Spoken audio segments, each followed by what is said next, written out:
जय हिंद दोस्तों, मैं नवीन शर्मा आप सभी का स्वागत करता हूं। आशा करता हूं आप सब एकदम अच्छे हैं, एकदम बेहतरीन हैं। एक बार सारे प्यारे दोस्त बताएंगे आप सब कैसे हैं। उम्मीद करेंगे बहुत अच्छे होंगे, बहुत शानदार ज़बरदस्त होंगे। और दोस्त, आज हम एक नया टॉपिक पढ़ने वाले हैं जिसका नाम होगा लोकसभा यानी कि हाउस ऑफ पीपल। लोकसभा के बारे में मैंने कल भी आपको थोड़ा सा बताया कि जो हमारा आर्टिकल 79 है वो बताता है कॉन्स्टिट्यूशन ऑफ पार्लियामेंट, यानी कि आपका संसद के गठन के बारे में बताता है। और संसद के गठन के बारे में हमने बताया था कि संसद में कितने सदन होते हैं। अगर मैं आपसे प्रश्न पूछूं तो आपका उत्तर क्या होगा कि संसद में कितने सदन होते हैं, तो आप कहेंगे संसद में दो सदन होते हैं। और एक सदन उसमें आपका जो है आपका उच्च सदन या अपर, जिसको हम अपर हाउस बोलते हैं या राज्यसभा कहें, वह आर्टिकल 80 में है। और लोकसभा जो है वो आर्टिकल 81 में है। यानी आज की क्लास में हम लोकसभा को जानेंगे और कल हम राज्यसभा को जानेंगे। यानी कि हमको आज तो जानना है कि लोकसभा में जो चुनावी प्रक्रिया किस प्रकार से होती है, या लोकसभा से संबंधित जो सभी अनुच्छेद हैं, अध्यक्ष कैसे चुने जाते हैं, उपाध्यक्ष लोकसभा के कैसे चुने जाते हैं, उनको पद से कैसे हटाया जाता है, उनका कार्यकाल कितना होता है, लोकसभा सदस्यों का कार्यकाल कितना होता है, और लोकसभा सदस्यों को चुने जाने का आधार क्या है, इन सभी पर हम बात करेंगे। पहली लोकसभा का गठन कब हुआ था, और साथ में लोकसभा अध्यक्ष और उपाध्यक्ष कौन रहे हैं, उस क्रम को हमको जानना है। ठीक है, तो बड़े धैर्य और बहुत ही संयम के साथ में चीज़ों को सीखा करो। आपके हाथ में हमेशा पेन होना चाहिए अच्छे छात्रों के, और हमेशा आप अपने नोट्स खुद बनाएं क्लास के साथ में। ये मेरी हमेशा आपसे विनती रहेगी कि आप अपने नोट्स को बहुत अच्छे से लिखते हुए चलते रहें। तो आर्टिकल मुझे बताइए किस आर्टिकल में लोकसभा का वर्णन है। तो सारे साथियों का उत्तर एक बार आएगा तो मुझे हौसला मिलेगा कि हाँ, कल की बेसिक जानकारी आप जानते हैं सारी, जो मैंने कल आपको बताया था। एक बार आंसर करें सारे लोग। तो आर्टिकल 81 सारे दोस्तों ने कहा है। आर्टिकल 81, एक दोस्त ने आर्टिकल 105 लिखा है। नहीं दोस्त, आर्टिकल 105 में तो हमने कहा था आपसे संसदीय विशेषाधिकार यानी पार्लियामेंट्री प्रिविलेजेस की बात वहां पर की गई है। तो आर्टिकल 81 और आर्टिकल 81 की अगर हम बात करेंगे तो उसके बाद में आता है फिर आर्टिकल 82। आर्टिकल 82 में तो डेलिमिटेशन कमीशन है कि हर जनगणना के बाद में एक परिसीमन किया जाएगा। ठीक है, जैसे मैं आपसे बात करूं अभी वर्तमान में लोकसभा सीटों की संख्या कितनी है, वर्तमान की हम बात करें तो वर्तमान में आप कहेंगे कि वर्तमान में भैया 543 सीटें हैं। तो 543 सीटें जो वर्तमान में है, तो क्या ये कभी आगे बढ़ेंगी या पहले इससे कम भी थी क्या कभी, तो आप कहेंगे हाँ इससे कम भी थी। ठीक है, और भविष्य में इनको बढ़ाया जा सकता है, लेकिन कब तक नहीं बढ़ेंगी, 2026 तक ये यथावत रहेंगी। 2026 तक ये सीटें नहीं बढ़ेंगी। और 2026 में फिर आपका डेलिमिटेशन कमीशन आएगा। ठीक है, पिछला डेलिमिटेशन कमीशन यानी परिसीमन आयोग सन 2002 का है, तो आगे वो रिपोर्ट देगा। तो आर्टिकल 82 में हम उसको भविष्य में पढ़ेंगे, आर्टिकल 82 को। आर्टिकल 83 में आपका जो संसद के सदन है, लोकसभा और राज्यसभा का कार्यकाल बताया गया है, उसको हम आज और कल की कक्षा में डिस्कस कर लेंगे। तो अभी हम बात करेंगे आर्टिकल 84 से। ठीक है, एक क्रम बना के हमेशा। कभी कई साथियों को मैंने ये चीज़ इसलिए बताई है कि कई बार साथियों का प्रश्न ये रहता है कि वो आर्टिकल कहाँ गया और बीच में से ये आर्टिकल कहाँ गया। तो आप सब कुछ जानोगे, लेकिन एक क्रमिक तरीका होता है, एक क्रोनोलॉजी होती है चीज़ों को सीखने की, उस पर आप लोगों को विश्वास रखते हुए चलना है। ठीक है, तो शुरू करें, एक बार थम्स अप कर देंगे। तो नोट बनाएंगे अच्छे से, लोकसभा हाउस ऑफ पीपल, और लिखना शुरू करें। ओके, लिखेंगे, अतिरिक्त बातें कोई ना करें, मेरी सब लोगों से रिक्वेस्ट है, सिर्फ पढ़ाई पर ध्यान लगाएं। लोकसभा, लोकसभा अर्थात हाउस ऑफ पीपल। आज थोड़ी सी हमारी बड़ी क्लास रहेगी। ठीक है, हो सकती है थोड़ी बड़ी हो, तो थोड़ा संयम बना के रखना है, कभी वो कम भी होती है कभी वो ज़्यादा भी होती है। तो आज आपको शायद थोड़ा ज़्यादा लिखना पड़े क्योंकि इसमें लिखने वाली चीज़ें ज़्यादा हैं। लिखना शुरू करेंगे, एक बार लिखें क्या है। लोकसभा के सदस्य की योग्यताएं क्या होनी चाहिए, लोकसभा का चुनाव कौन लड़ सकते हैं, लोकसभा के सदस्य की योग्यताएं, लोकसभा और राज्यसभा के जो सदस्य हैं उन सभी की जो योग्यताएं हैं वो आर्टिकल 84 में बताई गई हैं। यानी आर्टिकल 84 कहता है क्वालिफिकेशन ऑफ एमपीज। एमपी तो दोनों के होते हैं, बात को तो जानते हैं ना। मैं फिर से एक बार रिवाइज कर देता हूं जो साथी ना जानते हो। जो भी मेंबर होंगे राज्यसभा के, जितने भी मेंबर होंगे सदस्य, चाहे वो राज्यसभा के हों चाहे वो आपका लोकसभा के यानी कि आपका काउंसिल ऑफ स्टेट्स के हों चाहे या हाउस ऑफ पीपल के हों, उनको हम क्या बोलेंगे हमेशा, एमपी, मेंबर ऑफ पार्लियामेंट, संसद सदस्य कहते हैं उनको। संसद सदस्य। वहीं पर स्टेट में क्या होता है, तो ये तो कहाँ पर होते हैं, ये केंद्र में होते हैं, सेंटर में होते हैं। और वहीं स्टेट में क्या होता है, स्टेट में जिन राज्यों में आपका द्विसदनात्मक व्यवस्था है, जहां पर दो हाउस होते हैं, यानी कि मान के चलो आपका लेजिस्लेटिव असेंबली भी है, विधानसभा भी है, तो विधानसभा के सदस्य को एमएलए कहा जाता है। और विधान परिषद का जो सदस्य होता है, यानी कि लेजिस्लेटिव काउंसिल का जो मेंबर होगा, उसको एमएलसी बोलते हैं, मेंबर ऑफ लेजिस्लेटिव काउंसिल। और आपका एमएलए को मेंबर ऑफ लेजिस्लेटिव असेंबली। बात क्लियर है, कोई दिक्कत तो नहीं इस बात में। तो यानी कि जब आर्टिकल 84 बताता है, तो आर्टिकल 84 एमपीज की आपका क्वालिफिकेशन बताता है, यानी कि वो राज्यसभा और लोकसभा दोनों की बात करता है, इसीलिए हम लिखते हैं आर्टिकल 84। क्या लिखेंगे, qualifications of members, qualifications of members in Lok Sabha. English में लिखते हैं ना, मैंने आपसे रिक्वेस्ट किया था कि आप जरूर लिखा करें, जरूर नोट डाउन किया करें, है ना, बचना नहीं है उससे। कभी सोचो नहीं हम इससे बच जाएंगे, ठीक है। तो क्या बोलेंगे, क्या क्या योग्यताएं हैं, भारत का नागरिक हो, be a citizen of India. अभी आसान सी चीजें आप बार बार मैं इंग्लिश में नहीं लिखूंगा, इनको आप लिख सकते हैं, be a citizen of India, Bharat का नागरिक हो, 25 वर्ष आयु हो कम से कम, इससे अधिक कितनी भी हो, 25 वर्ष आयु हो, इसको हम क्या बोलेंगे, बी 25 years old।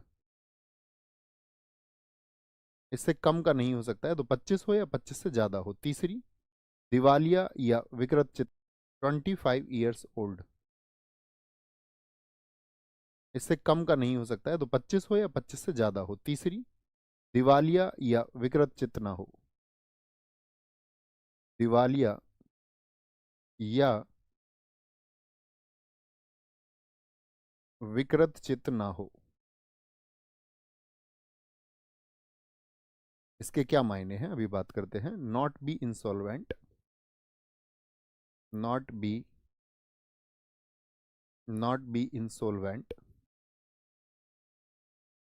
और of unsound mind, of unsound mind. देखो, दिवालिया होने से क्या मतलब होता है कि अगर किसी ने, आपने कभी लोन लिया है बैंक से, और वो जो लोन है वो आपने चुकाया नहीं है, तो बैंक आपको क्या घोषित कर देगा कि आप उसका जो लोन है उसको चुकाने के स्थिति में नहीं है, इसीलिए बैंक क्या आपको, बैंक रप्टसी बोलते हैं इसको, बैंक रप्सी भी कहते हैं, कि बैंक रप्ट आपको वो घोषित कर देगा। इंसॉल्वेंट इसी स्थिति को कहा जाता है कि जब आप बैंक रप्ट हो चुके हैं। विकृत चित्त का मतलब क्या है कि आपका जो मानसिक संतुलन है, अनसाउंड माइंड नहीं होना चाहिए, आपका जो मानसिक संतुलन है, उसी को, अगर मानसिक संतुलन किसी का बिगड़ जाता है तो उसी स्थिति को हम बोलते हैं विकृत चित्त होना, अनसाउंड माइंड होना। यानी ना तो आप पागल होने चाहिए, और साथ में दूसरी बात क्या है, आप दिवालिया भी ना हो। छोटी सी शर्तें हैं, इस बात में कोई दिक्कत तो नहीं। अब अगली बात आते हैं, क्या, लोकसभा, नोट करना, लोकसभा क्षेत्रीय प्रतिनिधित्व को दर्शाती है, लोकसभा क्षेत्रीय प्रतिनिधित्व को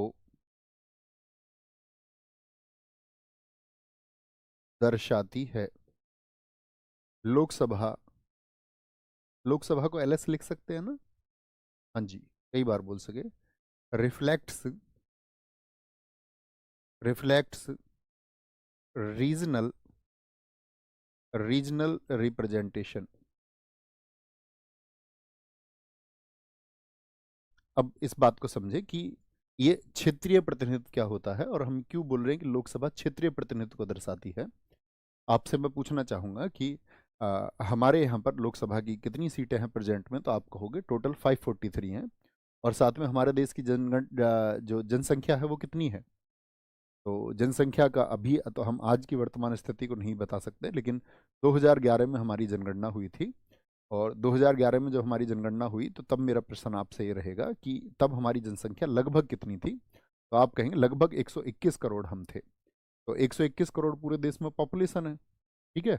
और 121 जो करोड़ पॉपुलेशन है, उसमें 543 का भाग दिया जाता है, यानी कि कुल जो हमारी जनसंख्या है, टोटल जो हमारा सेंसस है, कुल जनसंख्या, जितनी हमारी जनसंख्या है, जितना देश का सेंसस है, जिसको हम 2011 के अकॉर्डिंग अगर देखें, इसके 2011 में वो कितना था, 2011 में वो लगभग 121 करोड़ था।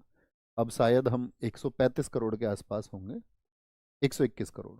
तो जो कुल जनसंख्या होती है उसमें 543 से भाग दे दिया जाता है। अब जब हम उसे 543 से भाग देंगे, जैसे आपके पास कैलकुलेटर हो तो जरा देखें एक बार करके कि ये गुणा मतलब 121, चलो छोड़िए उसको, आप कर लेना आराम से। कहने का मतलब है कि अगर हम उसको बांट दें तो जो हमारा देश है उसमें 543 क्षेत्र निकल के आएंगे। कितने? 543 क्षेत्र आएंगे, जो क्या बोलते हैं, इसको बोलते हैं क्षेत्रीय प्रतिनिधित्व। कुल जनसंख्या बांट करके उन क्षेत्रों को बनाया जाता है, ये क्षेत्र है आपका। और इसीलिए परिसीमन आयोग बार बार गठित होता है। वो देखता है कि भाई इस क्षेत्र में तो जनसंख्या अभी बढ़ चुकी है, या इस क्षेत्र में जनसंख्या जो है कम है, तो यहाँ पर कितना एरिया होना चाहिए, ये एरिया आपका इस तरह से होना चाहिए, या ऐसे लंबवत एरिया वो आपका डिजाइन करे, या वो ऐसे भी एरिया ले सकते हैं कुछ आपका ऐसे घूमता हुआ, मतलब जैसा भी चाहें, जैसा चाहें वैसा एरिया वो बना दे, ऐसा एरिया वो डिफाइन कर सकते हैं, वो ऐसा एरिया डिफाइन कर सकते हैं। तो जो परिसीमन आयोग का काम होता है, तो यानी कि उन क्षेत्रों को क्या है आपका घटाया या बढ़ाया जा सकता है। थम्स अप करके मुझे बताएं, बात क्लियर है कि कुल जनसंख्या में 543 का भाग दिया जाता है, तो एक नंबर आएगा निकल के। और जो एक नंबर निकल के आता है उसका मतलब है कि वो एक सीट उतने लोगों का प्रतिनिधित्व करती है, यानी कि उस एक क्षेत्र का प्रतिनिधित्व वह व्यक्ति करेगा। इसी को हम बोलते हैं क्षेत्रीय प्रतिनिधित्व। बात क्लियर है? ठीक है। और इसके बारे में हम बहुत विस्तार से कि भाई किस तरह से वो परिसीमन आयोग के पास में क्या शक्तियां हैं, जब मैं आपको परिसीमन आयोग पढ़ाऊंगा आर्टिकल 82 में, कि कितने हमारे 4 परिसीमन आयोग, उनका क्या आपका आधार रहा है, वो क्यों बनाए जाते हैं, जब हम सारी प्रक्रिया को समझेंगे तो और विस्तार से आप उसको समझ पाएंगे। अभी आपको जानना है कि लोकसभा क्षेत्रीय प्रतिनिधित्व को दर्शाती है। ठीक है। और क्षेत्रीय प्रतिनिधित्व का आधार हमेशा क्या रहेगा, इसका बेसिस क्या रहेगा, इसका जो बेस रहेगा वो रहेगा जनसंख्या। जनसंख्या, तो जनसंख्या तो भैया फिर हर रोज बढ़ती है, लेकिन ऐसा तो नहीं हो सकता ना कि हर रोज सीटें बढ़ा दे, ये संभव नहीं है ना। तो इसीलिए कहा जाता है कि प्रत्येक जनगणना के बाद में ऐसी व्यवस्था होनी चाहिए। लेकिन क्या हर जनगणना के बाद में सीटें बढ़ जाती हैं? ये भी पॉसिबल नहीं है। तो उसके लिए फिर परिसीमन आयोग का गठन होता है, वो अपनी रिपोर्ट देता है और उसकी रिपोर्ट के अनुसार ही फिर चीज़ों में क्या है तब्दीली की जाती है। तो आधार क्या रहेगा इसका, क्या बेसिस रहेंगे इसके? पॉपुलेशन। पॉपुलेशन ही इसका आधार होता है। हमारे देश की जो जनसंख्या है वो इसका आधार होती है। और ये जो सीटों की संख्या है 543, ये कब तक निश्चित है, कि आप मुझे बता सकते हैं? याद रखेंगे इसको, अपने अभी आइडिया रखिए, धीरे धीरे आप जान ही जाएंगे कि 2026 तक ये निश्चित है, 2026 तक। ओके। अगली बात पर आते हैं।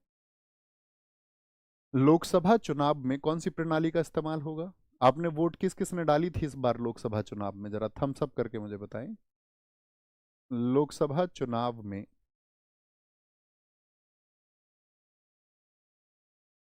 First past the post system,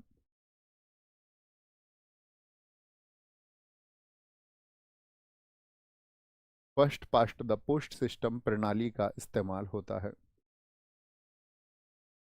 प्रणाली का प्रयोग होता है। हम कह सकते हैं FPPS, first past the post system, ठीक है, is used in Lok Sabha elections, in Lok Sabha elections. तो आप लोगों को पता होगा, मैंने बताया था कि जहां पर जनता वोट डालती है, जनता के वोट डालने से मतलब क्या है, जैसे आप विधानसभा चुनावों में वोट डाल सकते हैं, आप लोकसभा चुनावों में वोट डाल सकते हैं, आप अपने गांव ग्राम प्रधान के चुनाव में वोट डाल सकते हैं। तो जहां पर आपकी भागीदारी वोट की आप प्रत्यक्ष चुनाव के माध्यम से करते हैं, तो वहां पर FPPS होता है हर जगह। लेकिन जहां पर आप मुझे बताइए कि जब आपका जो प्रत्यक्ष नहीं होता है, यानी जहां पर इनडायरेक्ट होता है इलेक्शन, वहां पर कौन सी प्रणाली का इस्तेमाल होता है? तो वहां पर राष्ट्रपति और राज्यसभा के लिए कौन है? आनुपातिक प्रतिनिधित्व है।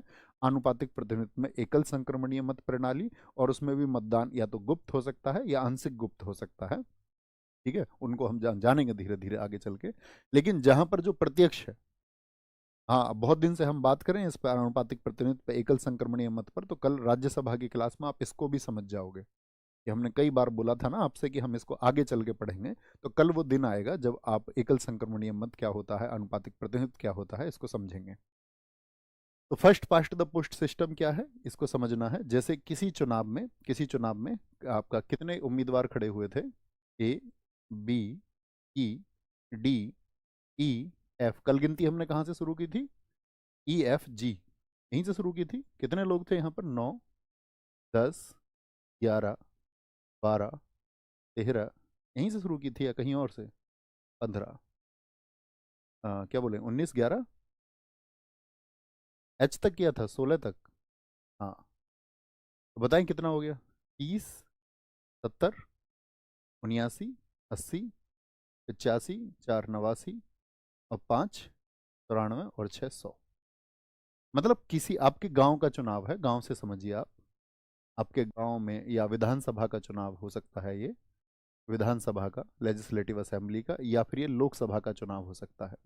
तो उन सभी में क्या होता है, एफपीपीएस प्रणाली होती है। तो कौन जीतेगा बताएं जरा, किसकी जीत होगी। तो आप सबका आंसर आएगा कि इसमें जो जीतेगा, मैंने कहा था एफपीपीएस का आप सब लोगों को डिमेरिट पता होना चाहिए कि कितने 84% लोग नहीं चाहते थे कि ये जीते, लेकिन फिर भी कौन जीत गया, जिसको 16% लोग सिर्फ चाहते थे, उसकी जीत हो गई। तो ये इसकी एक डिमेरिट है, ठीक है। तो जो first past the post system है, इसमें ये तो आप जानती हैं कि भाई जिसको ज्यादा मिलेगा वही जीतेगा, लेकिन एक बात मान के चलिए, एक स्थिति पर हम विचार करते हैं। और उस स्थिति पर हम कैसे विचार करेंगे कि मान के चलो, अ, आपका एफ को भी हम कह देते हैं कि एफ को 13 वोट मिले, F, A B C D E F, F को भी कितने मिले, 13 मिले, और इसको 16 मिल जाए जी को। तो अभी भी 100% वोटिंग पर हमने इसको माना है। पॉसिबल है या नहीं पॉसिबल है कि दो लोगों को बराबर वोट मिल जाए, ये संभव है। आप कहेंगे हाँ बिल्कुल संभव है। तो क्या 13-13 वाले जीतेंगे, इनका तो कोई अर्थ ही नहीं है, क्योंकि इनसे तो ज़्यादा वोट प्रतिशत पाने वाले लोग हैं, जी और एच ये बराबर हो गए। तो तब ऐसी स्थिति में क्या होगा एफपीपीएस प्रणाली में, कि हो सकता है ना ऐसा, हाँ बहुत बार होता है। अभी रिसेंट में सिक्किम के कुछ उदाहरण थे, वहाँ पर ये हुआ था कि वहाँ पर जो है आपका फिर क्या किया गया था। तो ये आपको याद रख लेना है कि जो चुनाव अधिकारी होता है, जो रिटर्निंग ऑफिसर होता है, तो उसके सामने दो व्यक्ति हैं, कि या तो जी और एच। भाई बाकी सबका तो जीतने का कोई मतलब नहीं, इन दोनों के मत बराबर हैं। तो वो क्या करता है, एक पेटी में एक लॉटरी सिस्टम होता है, लॉटरी। लॉटरी का मतलब होता है कि दो पर्ची डाली जाएंगी, एक जी की पर्ची डाली जाएगी बॉक्स में, एक एच की पर्ची डाली जाएगी, क्योंकि बार बार चुनाव तो करा नहीं सकते। और जी और एच अब इनका लक है, ठीक है, क्योंकि बराबर बराबर वोटर इनको चाह रहे थे कि ये बने। तो उस बॉक्स को वो हिलाता है बहुत तेज से, और उसके बाद में एक पर्ची उसमें से निकाल लेता है। और वो जो एक पर्ची वो निकालता है, वो वोट मानी जाती है किसकी, जिसके नाम की वो पर्ची खुलेगी। एक वोट ज़्यादा मिल जाएगी, जैसे मान के चलो इसमें क्या है, जी के नाम की पर्ची निकली, तो जी का मतलब एक वोट उसको एक्स्ट्रा हो गई, और एक वोट जैसे ही एक्स्ट्रा हो गई तो जीत किसकी हो गई, जी की हो। हम सब करके बताए, मुझे बात समझ में आई ना।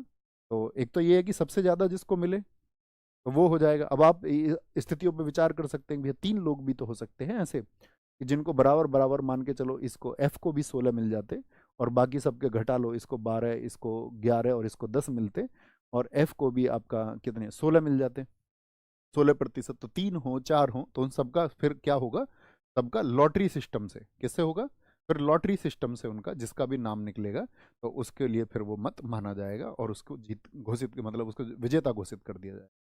तो एफपीपीएस प्रणाली होती है, ठीक है, जिन चुनावों में आप वोट डालते हैं सामान्य नागरिक, ठीक है, और उन सभी में किसका, एफपीपीएस प्रणाली का प्रयोग होता है। कोई दिक्कत इस बात में नहीं जी। अब बात आते हैं कि लोकसभा में क्या किसी प्रकार के आरक्षण भी हैं, क्या ओबीसी को आरक्षण है लोकसभा में, मेरा प्रश्न आपसे ये है, हाँ या ना। लोकसभा में आरक्षण की अगर हम बात करें, लोकसभा में आरक्षण, reservation in, reservation in house of people, या रिजर्वेशन इन लोकसभा। तो यहाँ पर कुछ अनुच्छेद आते हैं, ठीक है, जैसे कि आपका आर्टिकल 330 है। आर्टिकल 330 क्या कहता है कि लोकसभा में आपका एससी और एसटी को आरक्षण है, यानी कि शेड्यूल कास्ट और शेड्यूल ट्राइब को, अनुसूचित जाति और अनुसूचित जनजाति को आरक्षण है, ओबीसी आरक्षण नहीं है वहाँ पर, है ना। और आपका क्या बात करेंगे, कई लोगों ने कहा कि no no no no no, कई ने कहा कि पता नहीं, बहुत बढ़िया कोई दिक्कत नहीं। तो मैंने आपसे क्या बोला अभी, कि लोकसभा में आरक्षण एक तो आपका 300, आपका अगर हम बात करें 30 हो गया, जैसे 331 हो गया, 334 हो गया, तीन ये आर्टिकल हैं जो हमको पढ़ने होते हैं। तो क्या बोलेंगे, पहले तो आर्टिकल 330 को समझिए क्या है। आर्टिकल 330, आर्टिकल 330 बताता है लोकसभा में अनुसूचित जाति, अनुसूचित जाति, तो बताइए अनुसूचित जाति के लिए कितनी सीटें फिक्स की गई हैं या कितनी सीटें रिजर्व की गई हैं, और अनुसूचित जनजाति के लिए आरक्षण।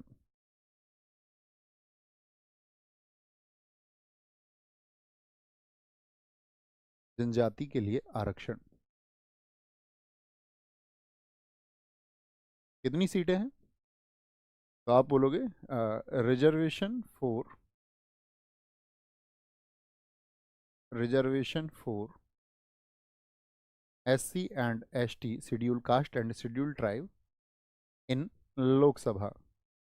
कितनी सीटें हैं SC के लिए, SC के लिए याद रखेंगे 84 सीट्स हैं, और ST के लिए जो रिजर्व है वो 47 सीट रिजर्व हैं, यानी 543 सीटों में से 84, और साथ में आपका ST। कई बार तो ये क्वेश्चन बन जाता है कि लोकसभा की कुल सीटों में जो SC ST का जो आरक्षण है वह कितने प्रतिशत है, तो यानी कि आपको निकालना पड़ेगा, फिर आपका लगभग एक आइडिया आप लगा लेना।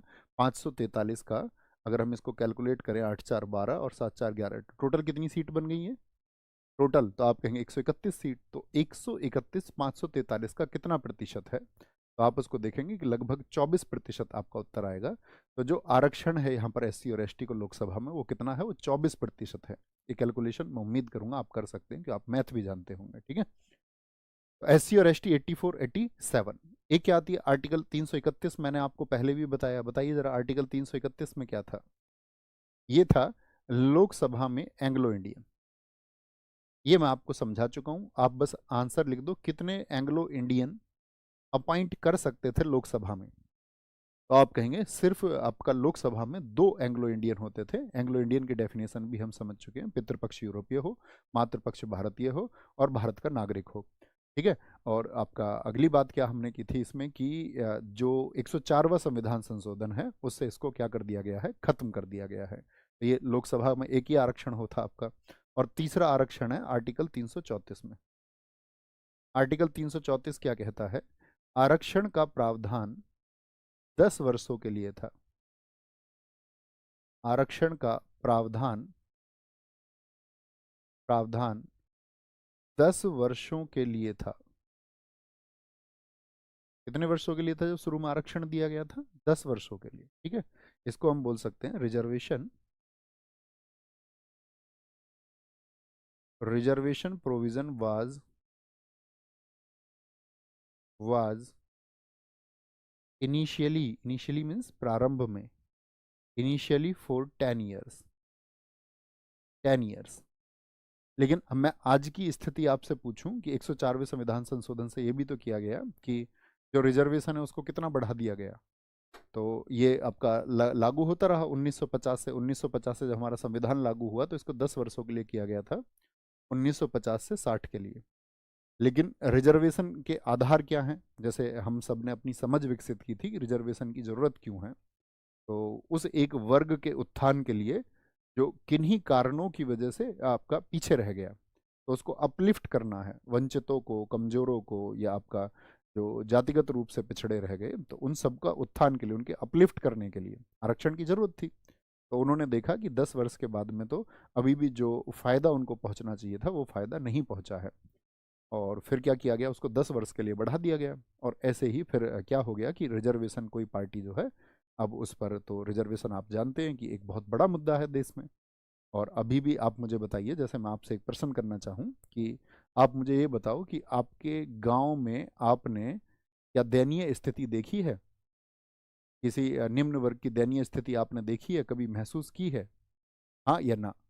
या आपने मतलब किसी और गांव में, अगर आप गांव के नहीं है या आप शहर के रहने वाले हैं, तो गांव में जा करके आप कहेंगे आज भी बहुत सारे लोग जो हैं वो आज भी 2 वक्त की रोटी के लिए उनके पास व्यवस्था ही नहीं है, ऐसा वर्ग है।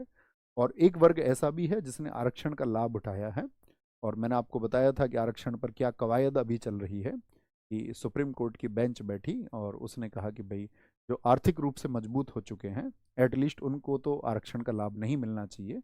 और जिन लोगों तक आरक्षण का सही मायने में लाभ पहुंचना चाहिए, उन लोगों तक वो लाभ नहीं पहुंच पा रहा है, और उन तक वो पहुंचाया जाए, है ना। तो ये शुरुआत में 10 वर्ष के लिए था, तो अभी लास्ट टाइम पे इसको 80 वर्ष के लिए कर दिया गया। 80 वर्ष कैसे जी? तो ये 2020 से लेकर के 2030 तक के लिए बढ़ा दिया गया है।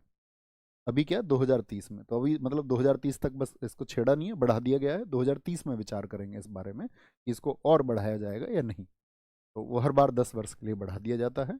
तो आप समझ सकते हैं, पहले 1950 से 10 वर्ष के लिए था, तो 1950 से 2030 तक हो गया, तो कुल मिलाकर कितने वर्ष हो गए? तो आरक्षण अभी कुल कितने वर्षों के लिए कर दिया गया? तो जो आपका 2020 में इसके लिए घोषणा की गई कि आरक्षण को 80 वर्ष तक के लिए किया जाता है, हमारे संविधान लागू होने के बाद से। यानी कि वो कब तक के लिए हो गया आपका? 2030 तक के लिए, ठीक है। 2030 तक के लिए याद रखेंगे। इतनी सी बात में किसी भी मेरे साथी को कोई दिक्कत तो नहीं कि भाई ये हम आपका आरक्षण पड़ा? भाई आरक्षण किस तरह का? SC ST को वहाँ पर रिजर्वेशन की सीटों में, एंग्लो इंडियन के लिए आरक्षण था, वो खत्म कर दिया गया। लेकिन जो आपका शुरुआत में 10 वर्षों के लिए आरक्षण था, उसको बढ़ा करके कब तक के लिए कर दिया गया? 2030 तक के लिए कर दिया गया आरक्षण को, ठीक है। 334 में आगे आते हैं। अब आते हैं कि भाई हमने ये बात आपसे की कि भाई लोकसभा होगी, लोकसभा के सदस्य बन जाएंगे, 25 वर्ष की आयु होनी चाहिए, और आप लोकसभा का चुनाव क्या कोई भी लड़ सकता है? मैं आपसे प्रश्न पूछूं कि आप अगर 25 वर्ष की आयु हो चुकी है, आप दिवालिया नहीं हैं, आप विकराचित भी नहीं हैं, यानी मानसिक संतुलन भी आपका ठीक है, आप भारत के नागरिक हैं, तो आप लोकसभा के लिए अपना नॉमिनेशन कर सकते हैं या नहीं? आप कहेंगे हाँ, कोई भी व्यक्ति जो 25 वर्ष की आयु या इन शर्तों को पूरा करता है, वो लोकसभा का चुनाव लड़ सकता है, ठीक है। आप में से जो भी साथी इस उम्र को पूरा कर चुके होंगे, वो उसके लिए एलिजिबल हैं। अब बात आती है कि लोकसभा के चुनाव हो जाएंगे। अभी लोकसभा के चुनाव कब हुए? 2024 में हुए। और आपका अलग अलग पार्टियों को अलग अलग सीट मिली, ठीक है। कांग्रेस का गठबंधन, इंडिया गठबंधन को कुछ सीट मिली, और जो बीजेपी का गठबंधन था, NDA, ठीक है, नेशनल डेमोक्रेटिक अलायंस, उसको कुछ सीट मिली आपका। तो कहने का मतलब है लोकसभा चुनाव हो गए। लोकसभा चुनावों में जिन लोगों को भाग लेना था, उन लोगों ने उसमें पार्टिसिपेट किया, कुछ जीते कुछ हारे, जो भी स्थिति है। कहने का मतलब है कि कितने लोग चयनित हुए होंगे कुल मिलाकर के? तो आप कहेंगे वर्तमान में सीट कितनी? वर्तमान में सीट कितनी है हमारा? तो 543। तो इतने लोग चयनित होंगे आपका। अच्छा, जब इतने लोग चयनित होंगे आपका लोकसभा के लिए, तो अब वो किस लिए हम लोगों ने चयनित किए हैं? तो सीधी सी बात है कि भाई वो हमारी अब लोकसभा को चलाएंगे। तो लोकसभा को क्यों चलाएंगे जी? लोकसभा में ऐसा क्या काम है? तो हमने बताया था कि जो संसद है उसका काम क्या है? विधि निर्माण, लॉ मेकिंग का काम वो करेगा। और कानून बनाने के लिए हमको संसद की ज़रूरत है। और जब संसद की ज़रूरत है, तो संसद तो 2 सदनों से बनेगी। तो उसके लिए हमको लोकसभा भी चाहिए और राज्यसभा भी, यानी लोकसभा में हमको सदस्य भेजने पड़ेंगे, और वो FPPS प्रणाली से जाएंगे। तो हमने कहने का मतलब है लोकसभा में तो सदस्यों को भेज दिया, अब वो वहाँ पर अपना काम करेंगे, संचालन करेंगे, वहाँ की सारी प्रक्रियाओं को चलेंगे, वहाँ के जो सदन के बैठकें होंगी उनमें वो भाग लेंगे, मीटिंग्स में। अच्छा, इस सारे कार्य प्रणाली को देखने के लिए कोई एक चीफ होना चाहिए या नहीं? कि भाई जो भी प्रोसेस चलेगा, अब जैसे स्कूल चल रहा है, तो स्कूल को संचालन के लिए एक प्रिंसिपल चाहिए, क्लास के संचालन के लिए एक मॉनिटर चाहिए, घर के संचालन के लिए एक मुखिया चाहिए, सही, जो आपका जिम्मेदार हो। तो बिल्कुल हमें उसकी ज़रूरत है। तो इसीलिए लोकसभा में भी ज़रूरत होती है किसकी? लोकसभा अध्यक्ष की, है ना। वो बिग डैडी हैं लोकसभा के, और एक आप छोटे पापा होते हैं उसके, जिनको हम उपाध्यक्ष बोलते हैं। इनको बोलते हैं लोकसभा अध्यक्ष। लोकसभा अध्यक्ष और उपाध्यक्ष, यानी कि स्पीकर एंड डिप्टी स्पीकर। अब मैं आपसे उम्मीद करूंगा कि आप लोकसभा अध्यक्ष को आज के बाद स्पीकर ही बोलेंगे। आज की ही क्लास में प्रयास करेंगे तो आदत हो जाएगी। तो क्या बोले उसको? स्पीकर बोले, स्पीकर। कि एक लोकसभा में एक अध्यक्ष होगा और एक उपाध्यक्ष होंगे, ठीक है। तो उपाध्यक्ष, जो अध्यक्ष है वो किस बात के लिए होंगे? उस संचालन के लिए होंगे, प्रोसीडिंग्स के लिए होंगे। और अगर आपका अध्यक्ष मौजूद नहीं है, तो संचालन कौन करेंगे? फिर उपाध्यक्ष करेंगे, तो उसके लिए फिर उपाध्यक्ष बना दिए गए। तो इसीलिए लोकसभा अध्यक्ष और उपाध्यक्ष की अगर हम बात करें, ये कहाँ से हमारे मस्तिष्क में आया? तो आप बोलेंगे लोकसभा मतलब क्या संसद का हिस्सा है या नहीं है? हाँ जी भैया, यानी संसदात्मक प्रणाली, और संसदात्मक प्रणाली हमने किस देश से लिए? ब्रिटेन से। तो यानी कि ये पद भी कहाँ से है? ये ब्रिटेन से प्रेरित है। ब्रिटेन से प्रेरित हैं, inspired by Britain, inspired by, inspired by Britain. ठीक है। और याद रख लेना, एक हमारा 1919 में एक अधिनियम आया था, उस अधिनियम का नाम आप मुझे बताओ, मैंने बहुत अच्छे से आपको पढ़ाया था। क्या बोलोगे? एक भारत शासन अधिनियम आया भारत में, भारत शासन अधिनियम, भारत शासन अधिनियम 1919, जिसको क्या बोलते हैं? मॉन्टेग्यू चैम्सफोर्ड सुधार 1919 से क्या बोलेंगे? तो आपको याद होगा वहां पर सबसे पहले दोहरे सदन की व्यवस्था की गई थी। सबसे पहले दोहरे सदन की व्यवस्था, दोहरे सदन, एक बाई कैमरल हाउस या बाई कैमरल सिस्टम हम बोल सकते हैं, दोहरे सदन की व्यवस्था की गई। दोहरा सदन समझ रहे हैं? यानी कि आपका ड्यूअल हाउस। ड्यूअल हाउस मतलब जैसे कि हमारे यहाँ लोकसभा राज्यसभा होंगे, क्योंकि आप सबको पता होना चाहिए, उससे पहले तो सिर्फ भारत में एक ही सदन हुआ करता था जिसका नाम था केंद्रीय Vidhan Parishad. Central legislative council हुआ करती थी पहले, और केंद्रीय विधान परिषद को हम बहुत अच्छे से संवैधानिक विकास को हमने पढ़ा था, तब एक्सप्लेन किया था। तो केंद्रीय विधान परिषद होगी, वो तो पहले होती थी, सिर्फ एक ही सदन होता था। लेकिन 1919 के अधिनियम में बात की गई कितने? 2 सदनों की। तो 2 सदनों की सबसे पहले बात किस अधिनियम में की गई थी? या एक बाई कैमरल सिस्टम या डुअल हाउस की बात कहाँ पर की गई है? तो आप बोलेंगे भारत शासन अधिनियम 1919 में की गई है। 1919 में, इसी के बाद में 1921 में, 1921 में अध्यक्ष और उपाध्यक्ष पद बनाए गए। अध्यक्ष और उपाध्यक्ष पद बनाए गए। उपाध्यक्ष पद बनाए गए। ये पद पहली बार कब बनाए गए थे? 1921 में। लेकिन तब इनको, आपका ये बात याद रखें, स्पीकर और डिप्टी स्पीकर नहीं कहा जाता था। तब इनको क्या बोलते थे भैया? अगर आपने अध्यक्ष लिखा तो अध्यक्ष का मतलब उस टाइम पे होता था आपका प्रेसिडेंट। उस टाइम पे इसको प्रेसिडेंट कहा जाता था, स्पीकर नहीं कहा जाता था। और उपाध्यक्ष को कहा जाता था आपका वाइस प्रेसिडेंट। तो फिर बात ये आएगी आपके दिमाग में, अगर उस समय पर इनको प्रेसिडेंट और वाइस प्रेसिडेंट कहा जाता था, तो वह कौन सा वर्ष है जब कोई सबसे इनको स्पीकर और डिप्टी स्पीकर कहा जाने लगा? तो याद यहीं किनारे पे लिख लेना, जो ये अध्यक्ष और उपाध्यक्ष नाम आए, यानी स्पीकर और डिप्टी स्पीकर, जो ये नाम है डिप्टी स्पीकर, तो ये नाम कब से आए हैं? तो ये 1935 का जो भारत शासन अधिनियम था, तो याद रख लेना, ये जो नाम है, ये नाम कब से आए हैं? 1935 के अधिनियम से, 1935 के एक्ट से। अभी भी प्रश्न पूछेगा, बहुत अच्छा प्रश्न बनता है यहाँ पर। अच्छा, अगली बात क्या है यहाँ पर? तो फिर क्वेश्चन ये बन जाएगा आपका, तो 1921 में जब आपका प्रेसिडेंट नाम था तो कौन व्यक्ति थे? तो यहाँ पर कौन व्यक्ति थे? तो याद रख लेना, इसमें जो पहले प्रेसिडेंट बने थे, पहले प्रेसिडेंट जो बने थे, पहले प्रेसिडेंट, तो पहले प्रेसिडेंट इसमें बने थे फ्रेडरिक वाइट। फ्रेडरिक वाइट, यानी कि आपसे कभी भी क्वेश्चन पूछे कि लोकसभा में, भाई पहले तो 2 सदन ही नहीं होते थे, पहले मैंने बताया, पहले तो होती थी सेंट्रल लेजिस्लेटिव काउंसिल, केंद्रीय विधान परिषद। 1919 में व्यवस्था की गई कि 2 हाउस होंगे। 2 हाउस होंगे तो उसमें एक जो आपका साथी हाउस होगा, उसमें एक हाउस में अध्यक्ष और उपाध्यक्ष होंगे, यानी प्रेसिडेंट और वाइस प्रेसिडेंट होंगे। तो किसको बनाया गया था? तो वो फ्रेडरिक वाइट थे, जो 1920 से लेकर के 1925 तक थे। और इसके बाद में सबसे इंपॉर्टेंट बात आएगी कि प्रथम भारतीय अध्यक्ष कौन बने थे, या प्रथम भारतीय प्रेसिडेंट मैं कहूँ, प्रथम भारतीय अध्यक्ष। कई बार परीक्षा में अध्यक्ष नाम से कोई ऐसा एग्जाम नहीं है, यूपीपीसीएस से लेकर के, यूपीएससी से लेकर के, एसएससी जेई से लेकर के, जहां पर ये क्वेश्चन ना पूछा गया हो आज तक। प्रथम भारतीय अध्यक्ष कौन बने थे, कौन बताएगा? यानी कि प्रथम भारतीय लोकसभा अध्यक्ष मैं आपसे बोल लूँ, या प्रथम फर्स्ट इंडियन प्रेसिडेंट मैं आपसे बोल दूं, क्योंकि ये बन गए थे आपका 1925 में। 1925 में विट्ठल भाई पटेल। कौन थे? विट्ठल भाई पटेल। मतलब भारतीय तो पहले भी गए थे, लेकिन कोई भी भारतीय अध्यक्ष नहीं बना था। विट्ठल भाई पटेल पहले ऐसे व्यक्ति हुए जो साथी आपका कहाँ पर लोकसभा के प्रेसिडेंट हुए, वहां पर लोकसभा के अध्यक्ष हुए, यानी एक सदन के अध्यक्ष हो गए। तो कौन है? विट्ठल भाई पटेल। इनको हमेशा नाम याद रख लेना, बहुत महत्वपूर्ण मार्क करके रखना। प्रथम भारतीय अध्यक्ष हैं, किस वर्ष में बने? 1925 में बने। प्रेसिडेंट वर्ड का यूज हम क्यों कर रहे हैं? क्योंकि 1925 में क्या नाम बदल गया था? आप कहेंगे नहीं, नाम कब से बदला है? 1935 से आपका नाम आया अध्यक्ष और उपाध्यक्ष, ठीक है। यानी स्पीकर शब्द का इस्तेमाल हम अभी नहीं कर रहे हैं। कोई दिक्कत, कोई दिक्कत, कोई परेशानी इस बात में? तो पहले प्रेसिडेंट और प्रथम भारतीय अध्यक्ष कौन बने?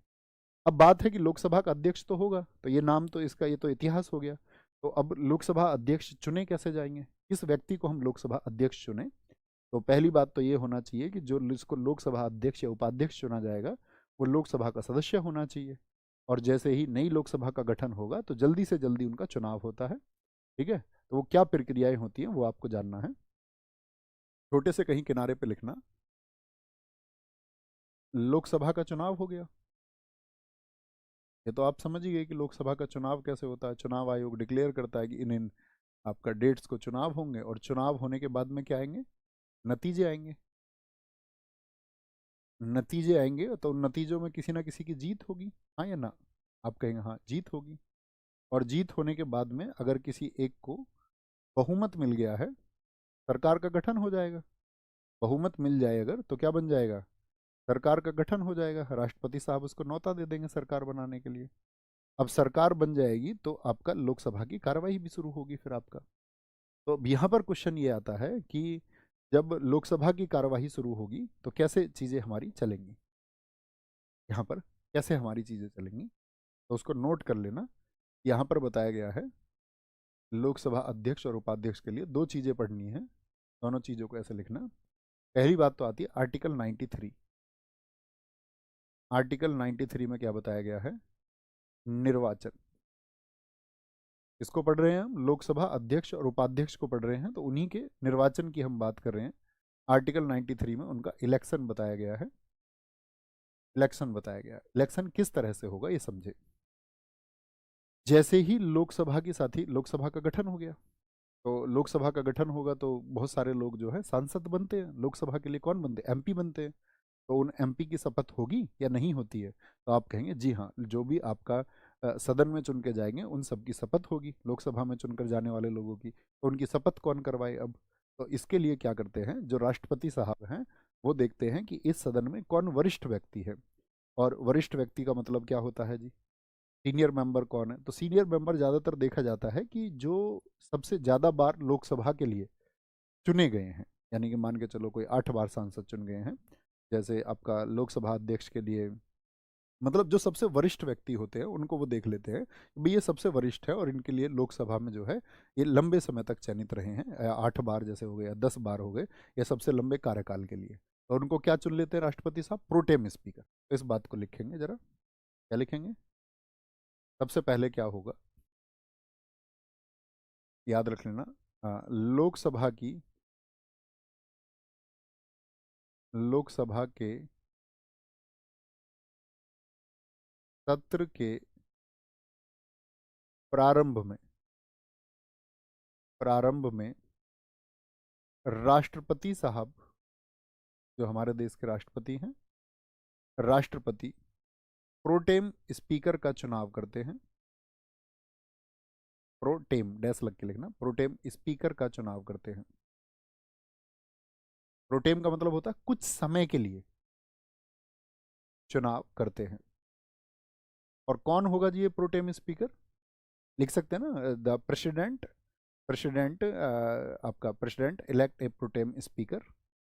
और ये जो प्रोटेम स्पीकर होगा ये क्या होगा? ये सबसे सीनियर मेंबर होगा। सबसे वरिष्ठ सदस्य को वो देखते हैं, जो सबसे वरिष्ठतम हो, उस सदन में सबसे लंबे समय तक हो। और याद रख लेना कौन इनका चुनाव करते हैं, तो वो राष्ट्रपति साहब करते हैं। इस बात को भी ध्यान रखना है। अब ये वरिष्ठतम सदस्य फिर ये क्यों चुने गए हैं? तो इनका काम क्या होगा, जितने भी हमारे सांसद हुए हैं, सांसद का मतलब जितने भी एमपी आए हैं लोकसभा में, एमपी में आए हैं, उन एमपी को शपथ दिलाना। उनको जो ओथ या अफर्मेशन होगा वो कौन दिलाएंगे? ओथ टू एमपीज, ये दिलाएंगे। और और जब तक, जब तक लोकसभा अध्यक्ष का चुनाव ना हो जाए, जब तक लोकसभा अध्यक्ष का चुनाव ना हो, चुनाव ना हो।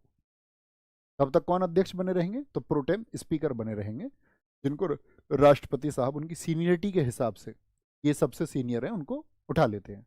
अच्छा, जब जैसे ही मैंने कहा लोकसभा अध्यक्ष का चुनाव ना हो, तो जैसे ही लोकसभा अध्यक्ष का चुनाव हो जाएगा तो क्या प्रोटेम स्पीकर फिर उनका कुछ काम बच गया? तो इसी काम के लिए उनको अपॉइंट किया गया था कि वो एक तो शपथ दिला दे जितने भी लोग लोकसभा में आए हैं, और साथ में लोकसभा अध्यक्ष के चुनाव तक संचालन कर ले। तो जैसे ही साथी आपका लोकसभा अध्यक्ष यानी कि स्पीकर का जैसे ही इलेक्शन हो जाएगा, क्या बोलेंगे?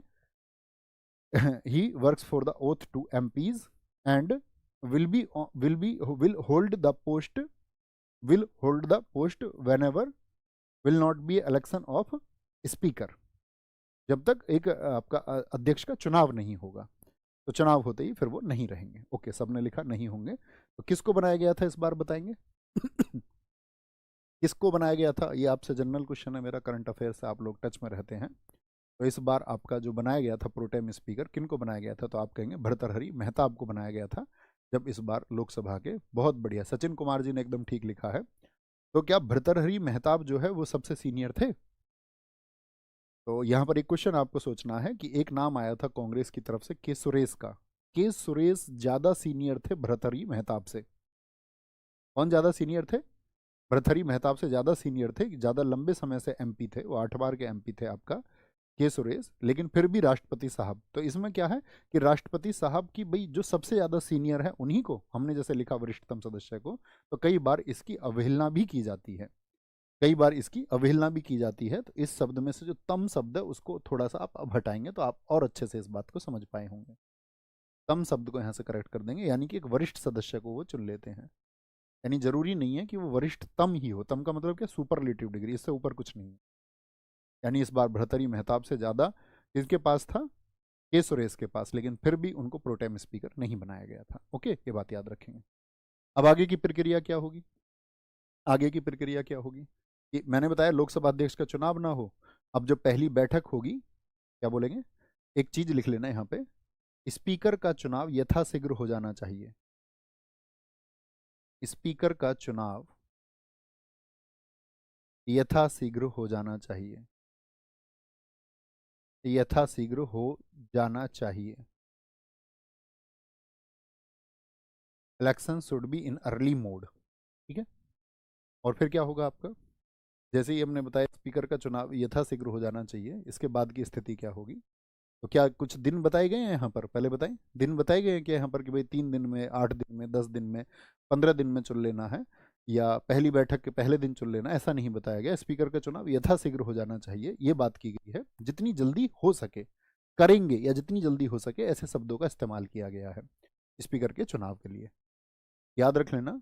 अगली बात क्या होगी कि जो स्पीकर हैं, सॉरी वाइट से लिखते हैं, जो स्पीकर होंगे आपके, स्पीकर जो होंगे यानी कि जो लोकसभा के अध्यक्ष होंगे, स्पीकर क्या बोलेंगे? स्पीकर का चुनाव, चुनाव लोकसभा सदस्यों में से ही होता है, ऐसा नहीं बाहर से किसी को बना देंगे, उन्हीं में से कोई एक होगा।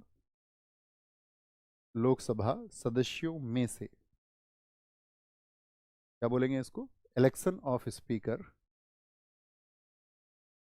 Election of speaker, election of speaker क्या बोलेंगे? आपका लोकसभा सदस्यों में से, in between Lok Sabha, in between Lok Sabha, या सिर्फ लोकसभा भी लिख लीजिए। अगली बात क्या है? अगली बात यह है कि स्पीकर, जिसको हम स्पीकर बनाने जा रहे हैं, स्पीकर लोकसभा का सदस्य होना चाहिए, तभी तो उनके सदस्यों में से चुनेंगे। लोकसभा का सदस्य होना चाहिए, सदस्य होना चाहिए। लेकिन सभापति पर यह लागू नहीं होगा, वो नहीं होता है, स्पीकर होता है।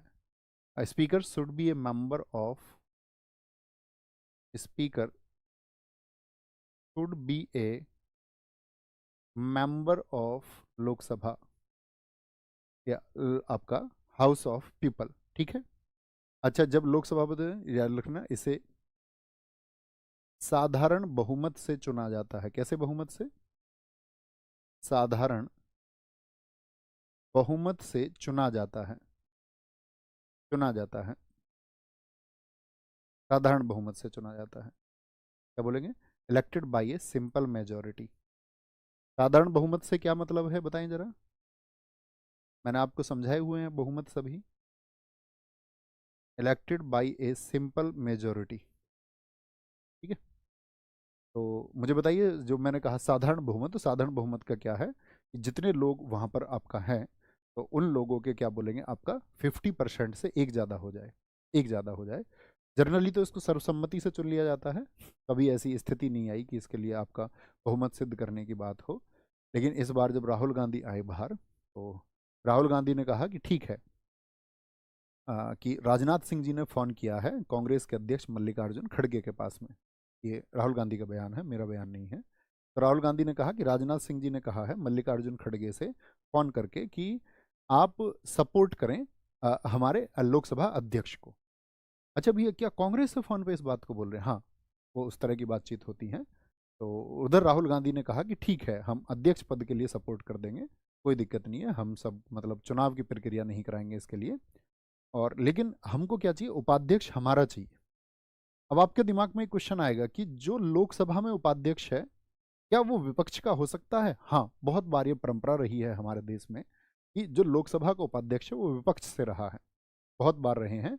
लेकिन पीछे आपका नरेंद्र मोदी ने इसका पालन नहीं किया, और इसको जो है बार बार कई बार जो है इसको ब्रेक किया गया है। यानी कि ये जरूरी नहीं है कि उपाध्यक्ष जो है वो विपक्ष से ही होगा। तो कहने का मतलब है कि जो इंडिया गठबंधन है वो इस बात पे अड़ गया कि या तो आप उपाध्यक्ष हमारा करें, और नहीं तो फिर जो है हम जो है इसके लिए इलेक्शन कराएं, यानी इसके लिए फिर बहुमत आप सिद्ध करें। क्योंकि आप सबको पता होगा 2019 के जब चुनाव हुए थे तो कांग्रेस के पास बहुत कम सीटें थीं। तो उस समय तो कोई स्थिति नहीं थी ऐसी कि भाई विपक्ष ऐसे समझिए गायब ही था। लेकिन इस बार विपक्ष थोड़ा मजबूत हुआ है, और विपक्ष अगर मजबूत हुआ है इस बार, आप जानते हैं इंडिया गठबंधन की सीटें बढ़ी। कितने साथी बता सकते हैं इंडिया गठबंधन को इस बार कितनी सीटें मिली? तो इंडिया जो गठबंधन है साथी, उसने कहा कि भाई चुनाव होने चाहिए, तो चुनाव कराने पड़े। और चुनाव में फिर क्या होता है कि भाई आपको जो अपना समर्थन है उस देना पड़ता है कि आप किस व्यक्ति को जिताना चाहते हैं। सीधी सी बात है कि लोकसभा में जो अभी भी किसके पास में बहुमत प्राप्त है, वो एनडीए गठबंधन यानी बीजेपी के संघ के पास में वो गठबंधन है। तो लोकसभा अध्यक्ष किसका होता फाइनली, तब भी बीजेपी का ही होता। ठीक है, तो क्या कहेंगे आप कहेंगे हाँ जी। तो यानी कि ये जो अध्यक्ष चुने गए, कौन चुने गए इस बार 18वीं लोकसभा में? तो आप कहेंगे ओम बिरला इस बार 18वीं लोकसभा में अध्यक्ष चुन लिए। ठीक है, तो समझ पाए कैसे होंगे? आपका लोकसभा का गठन होगा चुनावों के बाद में, तो सबसे पहले शुरुआत में राष्ट्रपति कौन बना देंगे? Pro tem speaker. प्रोटेम स्पीकर सबको शपथ दिला देंगे। और देखो याद रखना, स्पीकर की शपथ अलग से नहीं होती है। कभी आप सोचें कि स्पीकर बनाया गया तो उसके लिए भी कोई शपथ अलग से होगी, नहीं। उसकी शपथ एक एमपी की तरह ही होती है, और वो कौन करा लेते हैं? आपका प्रोटेम स्पीकर। फिर जो चुनावी प्रक्रिया हुई, जब तक ये स्पीकर नहीं चुने गए हैं तब तक कौन है अध्यक्ष? Pro tem speaker. और कैसा बहुमत चाहिए? एक साधारण बहुमत चाहिए। और लोकसभा के लोग ही आपस में चुनते हैं, बाहरी किसी व्यक्ति का, या चुनाव आयोग अगर हम बात करें इसमें, चुनाव आयोग क्या इस चुनाव को करवाएगा? आप कहेंगे नहीं, बाहरी किसी शक्ति की इसमें दखल अंदाजी नहीं होती है। लोकसभा का अपना मामला है, तो लोकसभा का सदस्य वो होना चाहिए। बात क्लियर है? एक बार थम्स अप करें, सारी क्लियर, सारी बातें क्लियर है, यहाँ तक की बात में कोई दिक्कत तो नहीं हुई? तो यहाँ पर याद रख लेना, फिर छोटा सा एक पॉइंट बना के नीचे लिखना, येलो कलर से लिखते हैं, उपाध्यक्ष का चुनाव यही सेम प्रोसेस है, सेम प्रोसेस है जो इलेक्शन ऑफ डिप्टी स्पीकर है। क्या बोलेंगे? Election of deputy speaker, election of deputy speaker, DS लिख देते हैं इसको। डिप्टी स्पीकर कैसे होगा? ठीक है, जो दिन जो दिन लोकसभा अध्यक्ष नियत करे, तो पहले लोकसभा अध्यक्ष का चुनाव होगा, वो अपने पद पर आ जाएंगे, फिर वो चुनाव कराएंगे इनके लिए। लोकसभा अध्यक्ष नियत करे, नियत, नियत का मतलब होता है फिक्स करना, नियत करे, और और प्रस्ताव को पीएम स्वीकार करें। पीएम क्या कर लें? उसको स्वीकार कर लें। यानी हम क्या कह सकते हैं? The day the day which is fixed by speaker, the day which is fixed by speaker and proposal is accepted by PM. कि वो एक प्रस्ताव भेजेंगे कि भाई इनके लिए लोकसभा उपाध्यक्ष के लिए, और पीएम उसको एक्सेप्ट कर लेंगे, ठीक है ये स्वीकार है, आप इस प्रक्रिया को आगे बढ़ा सकते हैं। और एक दिन फिर उपाध्यक्ष का चुनाव होगा, तो या तो सर्वसम्मति से चुन लेंगे, नहीं तो फिर वही बात है कि क्या होगा, साधारण बहुमत से फिर उनको फिर ऐसे ही वोटिंग कराई जाएगी। अच्छा, वोटिंग कैसे होती है, तो वहाँ पर अब तो मतलब बड़ी आधुनिक हो गई है कि वहाँ पर मशीन होती है। ठीक है, मशीन समझ रहे हैं, रेड कैंसिल, ग्रीन यस, वहाँ पे वोटिंग की जाती है आपका। तो एक वोट ले ली जाती है कि भाई आप इसके लिए क्या है, कि क्या आप बोले एक दिन पहले, जैसे लोकसभा अध्यक्ष के लिए तो एक दिन पहले देना पड़ता है, ऐसे ही उपाध्यक्ष के लिए क्या बोलेंगे, आप सब लोग अपने नाम देंगे, अपने नाम देंगे कि भाई हम इनको चाहते हैं उपाध्यक्ष बनना। और आप एक ही व्यक्ति का नाम दे सकते हैं, ऐसा नहीं है कि कोई आप ये बोले कि मैं इन दोनों को चाहता हूँ, एक एक नाम आप दे सकते हैं कि इस व्यक्ति को या इस व्यक्ति को। तो फिर वो काउंट हो जाता है और देख लेते हैं कि भाई मेजोरिटी मिली है या नहीं मिली। आसान है। तो दोनों के चुनाव समझ में आए।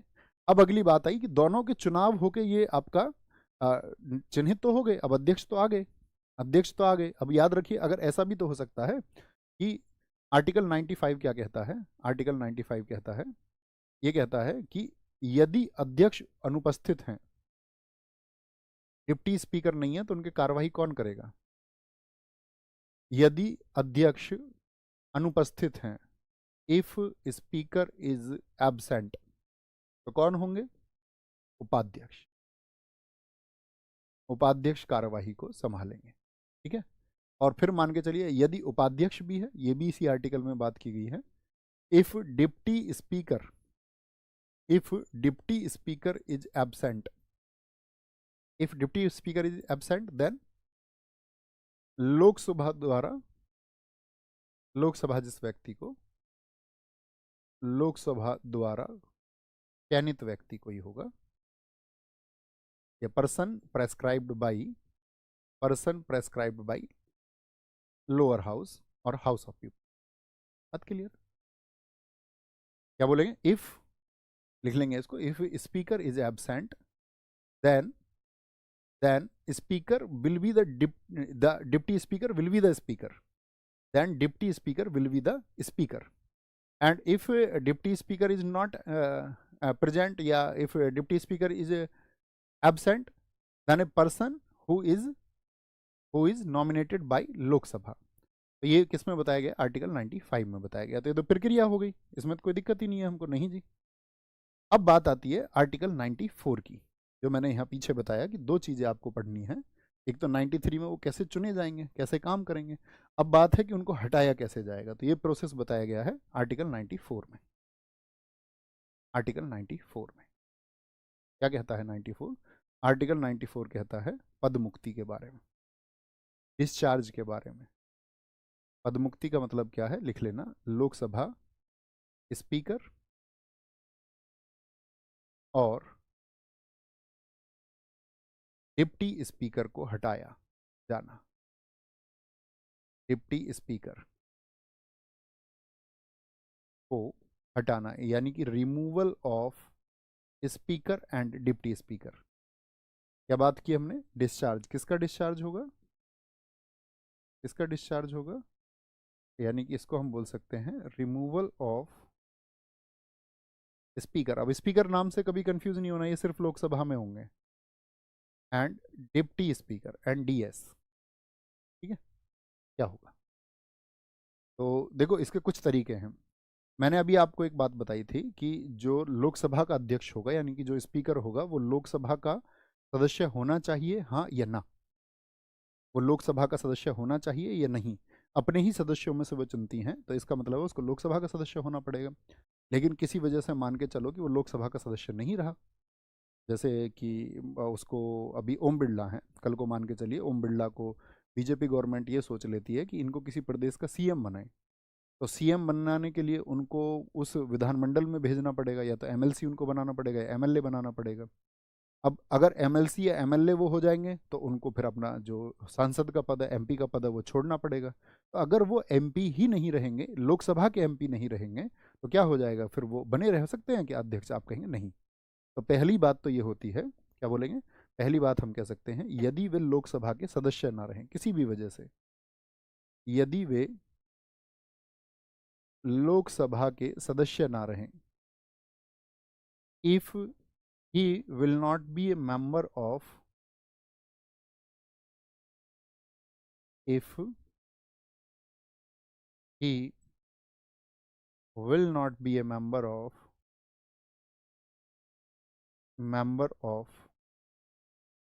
लोकसभा, ठीक है, और हाउस ऑफ पीपल।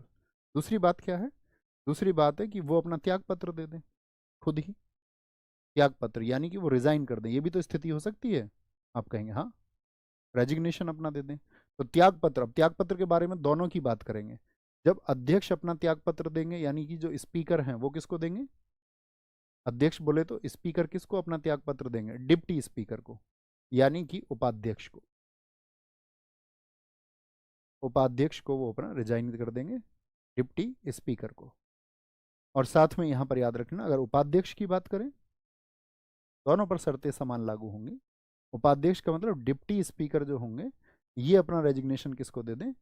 अध्यक्ष को दे दें, अध्यक्ष को अर्थात स्पीकर को। DS2S और S2DS। अच्छा, अब दूसरी बात समझिए। एक तो ये है कि वो मतलब सदस्य ना रहे, एक ये रहे त्याग पत्र दे दे। तीसरी स्थिति है कि उनके जो कार्य हैं वो उस पद पर रहते हुए ठीक नहीं है। और लोकसभा भी किसको अपना अध्यक्ष चुनती है? कि जो संचालन सही तरीके से कराएगा। और ये देखा जाता है कि जिसका कोई उपद्रवी स्वभाव ना रहा हो। अब मान के चलो कोई एक ऐसा सांसद है जो ज़्यादा उछल कूद करता है लोकसभा में, और उसका पिछले वर्षों का ऐसा ही अनुभव रहा है, या उसके एक्ट इस तरह के हैं, तो कभी आप चाहेंगे कि वो लोकसभा का आपका अध्यक्ष हो, स्पीकर हो? तो आप कहेंगे नहीं। ऐसे उछल कूद वाले व्यक्ति को तो बड़े मतलब ऐसे व्यक्ति को जो मर्यादित व्यक्ति हो। और देखो, नाम बेशक स्पीकर है लेकिन काम कुछ नहीं है स्पीकर जैसा। चुप बैठ जाना है, बस सबको सुनना है। ऐसा नहीं है स्पीकर का मतलब उनको बोलते रहना है। बोलते भी हैं, कई बार लोगों को निर्देश भी देंगे, बहुत बार वो डांटेंगे भी, कुछ अधिकार भी अभी हम उनकी बात करेंगे, क्या अधिकार उनके पास है। ठीक है। तो यहाँ पर अब बात आएगी तो उनको फिर हटाया भी जा सकता है अगर वो निर्वहन ठीक से नहीं कर रहे। तो याद रख लेना, इन्हें तत्कालीन बहुमत से हटाया जा सकता है। एक नया बहुमत आपके सामने नाम आया, तत्कालीन बहुमत। तत्कालीन बहुमत होता है आपका करंट मेजोरिटी। इसको जरूर लिखना वर्ड को, करंट मेजोरिटी। तत्कालीन बहुमत से हटाए जा सकते हैं दोनों ही, उपाध्यक्ष भी लिख लेना, उपाध्यक्ष प्लस अध्यक्ष, दोनों की ही बात कर रहे हैं। तो ये तत्कालीन बहुमत क्या होता है? जैसे लोकसभा में अधिकतम सीटें तो 543 हैं, लेकिन आपको लगता है कि 543 लोग रोज हर रोज जाके बैठते होंगे? तो तत्कालीन बहुमत का मतलब है, मान के चलिए उस दिन लोकसभा में 200 लोग हैं, ठीक है। तो इस 200 का जो तत्कालीन बहुमत का मतलब हो गया, कितना होगा मुझे आप बताइए, मैं आपको सब कुछ सिखा चुका हूँ इसमें। तो आप कहेंगे 200 का बटे 2 प्लस 1, यानी कि कुल मिलाकर के हमको कितना चाहिए? 101 लोग। तो इसको बोलते हैं तत्कालीन बहुमत। इसमें सदन की कुल संख्या का मतलब नहीं होता है, वहां पर करंट मेजोरिटी का मतलब जितने लोग वहां पर वर्तमान में मौजूद हैं। ठीक है। सर, प्रोटेम स्पीकर का कार्यकाल कितना होगा? मैंने बताया ना, प्रोटेम स्पीकर का कोई कार्यकाल नहीं होता बच्चे। ठीक है, ठीक है। तो प्रोटेम स्पीकर जो होता है वो सिर्फ इतने भर के लिए चुना जाता है कि जब तक एक नया अध्यक्ष का चुनाव ना हो। और साथ में अध्यक्ष का चुनाव कितने दिन में होगा, इस बात को भी हमारे संविधान में कहीं डिस्कस नहीं किया गया है। इसलिए मैंने कहा यथाशीघ्र चुनाव हो, क्या हो, एक अर्ली इलेक्शन होना चाहिए, एक जल्दी से एक चुनाव हो, ये बात की गई है, जल्दी से चुनाव हो। तो हटने का प्रोसेस भी समझ में आया, कोई दिक्कत? हटने का प्रोसेस भी समझ में आया, प्रोटेम स्पीकर समझ में आया। और एक चीज और याद रख लेना, प्रोटेम स्पीकर क्यों है? शपथ के लिए, अगले अध्यक्ष के लिए। अध्यक्ष आ भी गए और अध्यक्ष हट भी गए। ओके।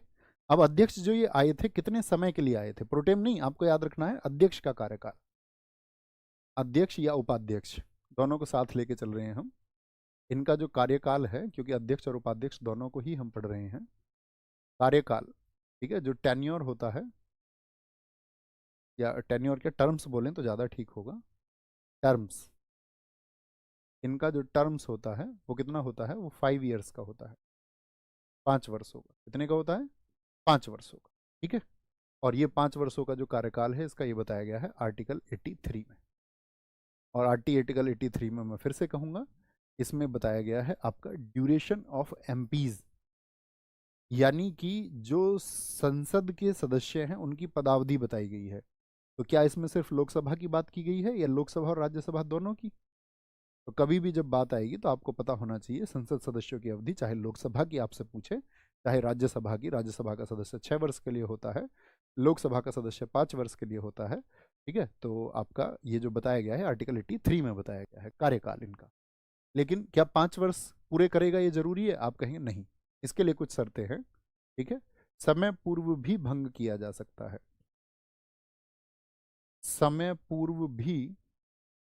अब लोकसभा अध्यक्ष हो या आपका, किसकी बात कर लेते हैं हम, लोकसभा की बात कर लेते हैं, यहाँ पे लिख लेना ऊपर लोकसभा।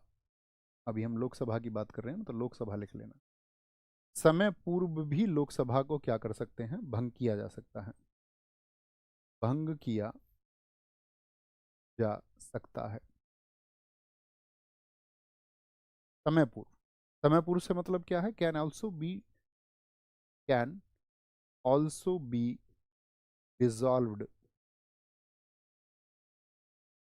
डिसॉल्व्ड प्रीमैच्योरली। प्रीमैच्योरली का क्या मतलब हो गया? तो आप कहेंगे जैसे प्रीमैच्योरली का मतलब है कि भाई 5 वर्ष से पहले ही। तो मैच्योर तो कब होगा, जब पूरा कार्यकाल होगा किसी भी चीज को, परिपक्व। मैच्योर का मतलब क्या होता है, परिपक्व, पूर्ण अवस्था हो जाना। ठीक है, जैसे कहते हैं कि जो मनुष्य है, अगर आप मैच्योर बोलते हैं ना, कि आपको मैच्योर होना चाहिए, आपको परिपक्व होना चाहिए। परिपक्व होने का मतलब ही क्या होता है कि आपको पूर्ण मानव हो जाना चाहिए, तभी आप एक परिपक्व इंसान कहलाएंगे। ठीक है, जब पूर्ण हो जाएंगे। तो 5 वर्ष तो हुए नहीं, तो प्री मैच्योरली मतलब उससे पहले ही। इसको बताया गया है आपका कि समय पूर्व भंग किया जा सकता है, लेकिन ये अधिकार किसके पास में होगा, याद रख लेना, राष्ट्रपति द्वारा। राष्ट्रपति द्वारा, राष्ट्रपति द्वारा पीएम की सलाह पर, by president on the advice of prime minister, by president, by president on the advice of PM, on the advice of PM. बड़ी कमाल बात कर दी भैया। लोकसभा अगर मान के चलिए, जो प्रधानमंत्री होता है वो किसका होता है, बहुमत दल का नेता होता है। और उसको जो बहुमत मिलता है वो कहां पर, मैंने बताया था आपको, लोकसभा में ही तो बहुमत मिलता है।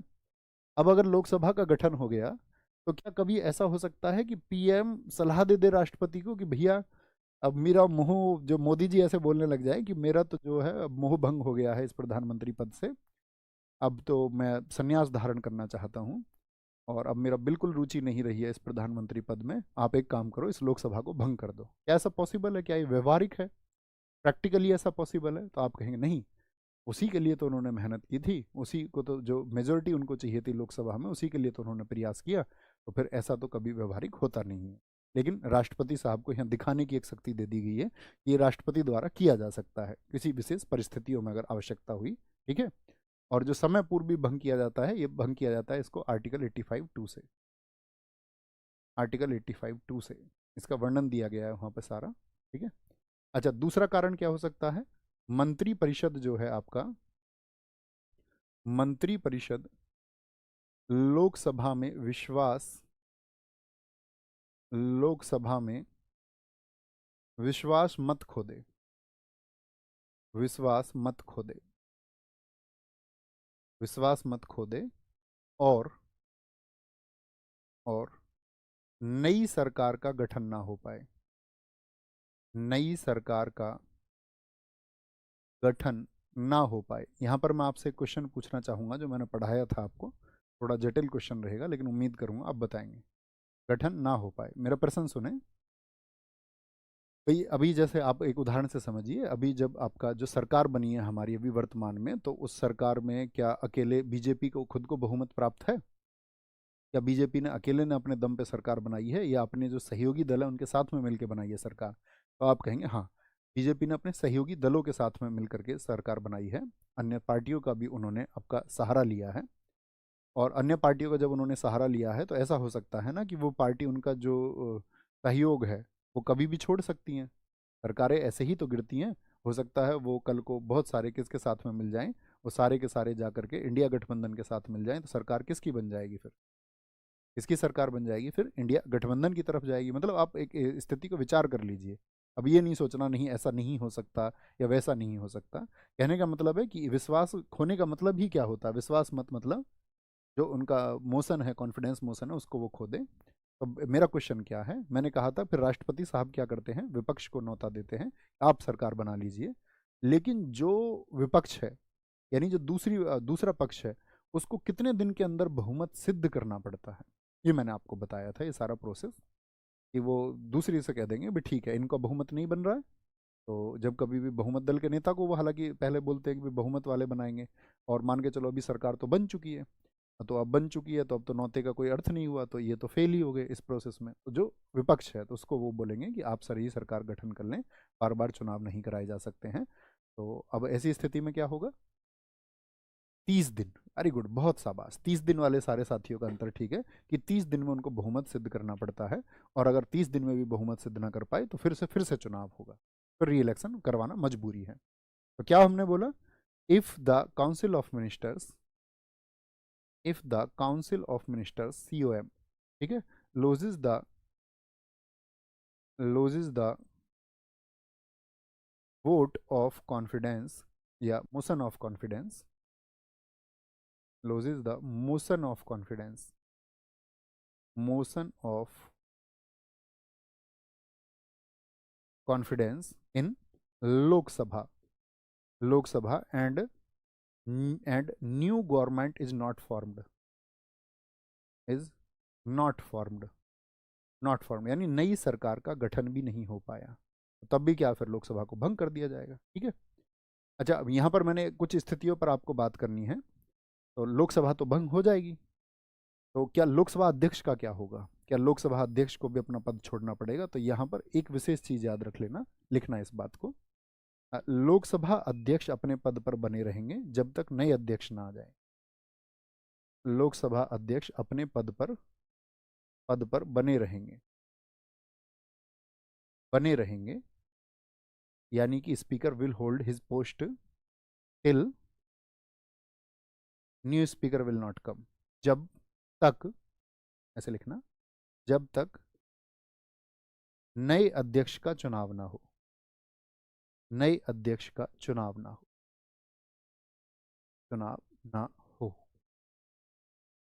तो क्या भैया अब मुझे बताएं, अब यहाँ से एक क्वेश्चन बन सकता है, जैसे हमने कहा कि राष्ट्रपति साहब इसको भंग कर सकते हैं, तो भारत के कौन से राष्ट्रपति हैं जिन्होंने लोकसभा को 2 बार भंग किया था? तो KR नारायणन है, इस बात को भी लिख लेना। KR नारायणन ने क्या किया था, क्योंकि सरकारों ने अपना विश्वास मत खो दिया था, तो KR नारायणन ने इसको 2 बार भंग किया है, 2 बार सरकारों को भंग किया है। ओके, दिक्कत? अच्छा, अब एक मैंने आपको इमरजेंसी का प्रोविजन बताया था, वो मुझे बताइए। आपातकाल में आपको बता चुका हूँ, अब दोबारा से बताने की जरूरत तो नहीं है, क्वेश्चन में आपसे मतलब रिवाइज कर देते हैं, उस बात को रिपीट कर लेते हैं कि आपातकाल की स्थिति में लोकसभा का कार्यकाल कितने वर्ष कर के बढ़ाया जा सकता है? ये आपसे मेरा क्वेश्चन है, आप आंसर करें तभी हम आगे बढ़ेंगे। तो क्या बोलेंगे, कितने कितने वर्ष कर करके उसको आगे बढ़ाया जा सकता है आपातकाल की स्थिति में? तो ये नहीं है कि इतनी ही बार बढ़ाया जा सकता है, कितना भी बढ़ाया जा सकता है, लेकिन हमेशा एक एक वर्ष करके बढ़ाया जाएगा। जैसे 1975 में मैंने कहा था 2 बार बढ़ाया गया था, एक एक करके, उससे ज़्यादा भी बढ़ाया जा सकता था, एक एक वर्ष करके। बहुत शानदार, बहुत शानदार। और यहाँ पर आपका नोट कर सकते हैं इस बात को, जो मैंने कहा अपने शब्दों में लिख लेना, इमरजेंसी में एक एक वर्ष बढ़ाया जा सकता है, आपातकाल में एक एक वर्ष करके उसको बढ़ाया जा सकता है, बढ़ाया जा सकता है। ठीक है बॉस, अगली बात आएगी। अब लोकसभा की कार्यवाही चलने लग गई, लोकसभा भंग भी नहीं हुई, लोकसभा की कार्यवाही चल रही है। लोकसभा में जो भाषा होंगी वो कौन सी भाषा आप बोल सकते हैं? जैसे आप सांसद हो गए कल, लोकसभा में भाषा कौन सी प्रयोग होती है? Language in house of people, language in Lok Sabha, लोक भाषा में भाषा नहीं, लोकसभा में भाषा। अब देखो ये मेरा नज़र गया इस पर, लेकिन मुझे इस पर ध्यान ही नहीं है कि मैंने इसको लोक भाषा लिख दिया है। तो ये आपका मतलब बोलते हैं ना उसको इल्यूजन, मस्तिष्क को ये भ्रम होता है कि हम उसको ठीक लिख रहे हैं। तो लैंग्वेजेस इन लोकसभा वो कौन सी होंगी? हिंदी और अंग्रेजी होंगी, हिंदी और अंग्रेजी। अब मान के चलो कोई तमिलनाडु से चुन के आया है, या आपका वो तमिल ही जानता होगा वो तो, या आपका केरल से, केरल में मलयालम भाषा बोली जाती है, तो आपका वो तो फिर मलयालम बोलेगा, या कर्नाटक कन्नड़ बोलेगा आपका आकर के, या आपका तेलुगु भाषा बोलेगा। वो नहीं जानता हिंदी अंग्रेजी तो फिर कैसे होगा? वो अपनी भाषा में भी बोल सकते हैं। अपनी भाषा में, तो भैया फिर वहाँ सदन में खड़े होकर वो तेलुगु बोलने लग गए, तो फिर जो बाकी लोग हैं उनको तो तेलुगु समझ में नहीं आएगी। तो आपने कभी देखा है कार्यवाही को कि वहाँ पर हेडफोन होते हैं सबके पास में? कभी कार्यवाही देखिए, देखा करो, जागरूक छात्र बनो। आपको उस संसदीय जो व्यवस्था है उस पर नज़र रखनी चाहिए। आपने देखा हेडफोन लगा के रखते हैं, तो वो हेडफोन क्यों है उनके पास में? तो कई बार तो बहुत सारे लोग सोचते हैं कि हेडफोन इसलिए लगा रखे हैं इन्होंने कि वहाँ पर शोरगुल बहुत होता है, तो ये शोरगुल से बचने के लिए लगाते हैं वहाँ पर। नहीं, जब वो व्यक्ति तेलुगु में बोलेगा तो उसके लिए क्या होगा, वहाँ पर एक उसकी जो वॉइस है वो ऑटोमेटिक ट्रांसलेट होकर के सब लोगों के पास, यानी कि एक ट्रांसलेटर आपका अवेलेबल होता है, और वो ट्रांसलेटर की हेल्प से उसको सुन सकता है। ठीक है, तो उसको वो हिंदी और अंग्रेजी में मिल जाएगा आपका। उसके दोनों अनुवाद होते हैं, जिसको वो सेलेक्ट करेगा, उसको हिंदी में सुनना है तो वो अनुवाद उसको हिंदी में, यानी कि तेलुगु में जो व्यक्ति बोल रहा है उसको हिंदी में सुनाई देगा, ट्रांसलेट होकर के। बात समझ में आई? तो फिर तो ऐसे कभी क्या खुद से एकदम से खड़े होकर एकदम से मैं मान के चलो मैं सांसद हूँ और मैं एकदम से तेलुगु बोलने लग जाऊँ, तो मौका ही नहीं मिला एकदम से ट्रांसलेटर को। तो इसके लिए क्या होता है, पहले परमिशन ली जाती है लोकसभा अध्यक्ष से। वो इसके लिए पहले एक परमिशन लेंगे, और अगर लोकसभा अध्यक्ष उनको परमिशन दे देगा तो तभी वो बोलेंगे, क्योंकि फिर ट्रांसलेटर अपना सेटअप करके उसको शुरू कर देगा। ठीक है, कि अब ये बोलने वाले हैं तेलुगु में। बात क्लियर है? बात क्लियर है। लोकसभा में भाषा हिंदी और अंग्रेजी। तो अगली बात क्या हुई, अन्य भाषा अध्यक्ष की अनुमति से। अन्य भाषा में भी बोल सकते हैं, अन्य भाषा अध्यक्ष की अनुमति से। Other language with the permission of speaker, with the अनुमति से। ठीक है, with the permission of speaker. क्या बोलेंगे, other language can be spoken, other language can be spoken with the, किससे, with the permission of, with the permission. Permission भी लिख लेंगे तो अपना आप समझ जाएंगे कि लोकसभा अध्यक्ष है, या तो अध्यक्ष नहीं होगा तो उपाध्यक्ष उसकी अध्यक्षता कर रहा होगा, तब वो उसके लिए आपका क्या बोलेंगे। और नहीं बातें करें, आज तो ज्योग्राफी की क्लास है ना शेड्यूल, हाँ आज ज्योग्राफी की क्लास हो गया।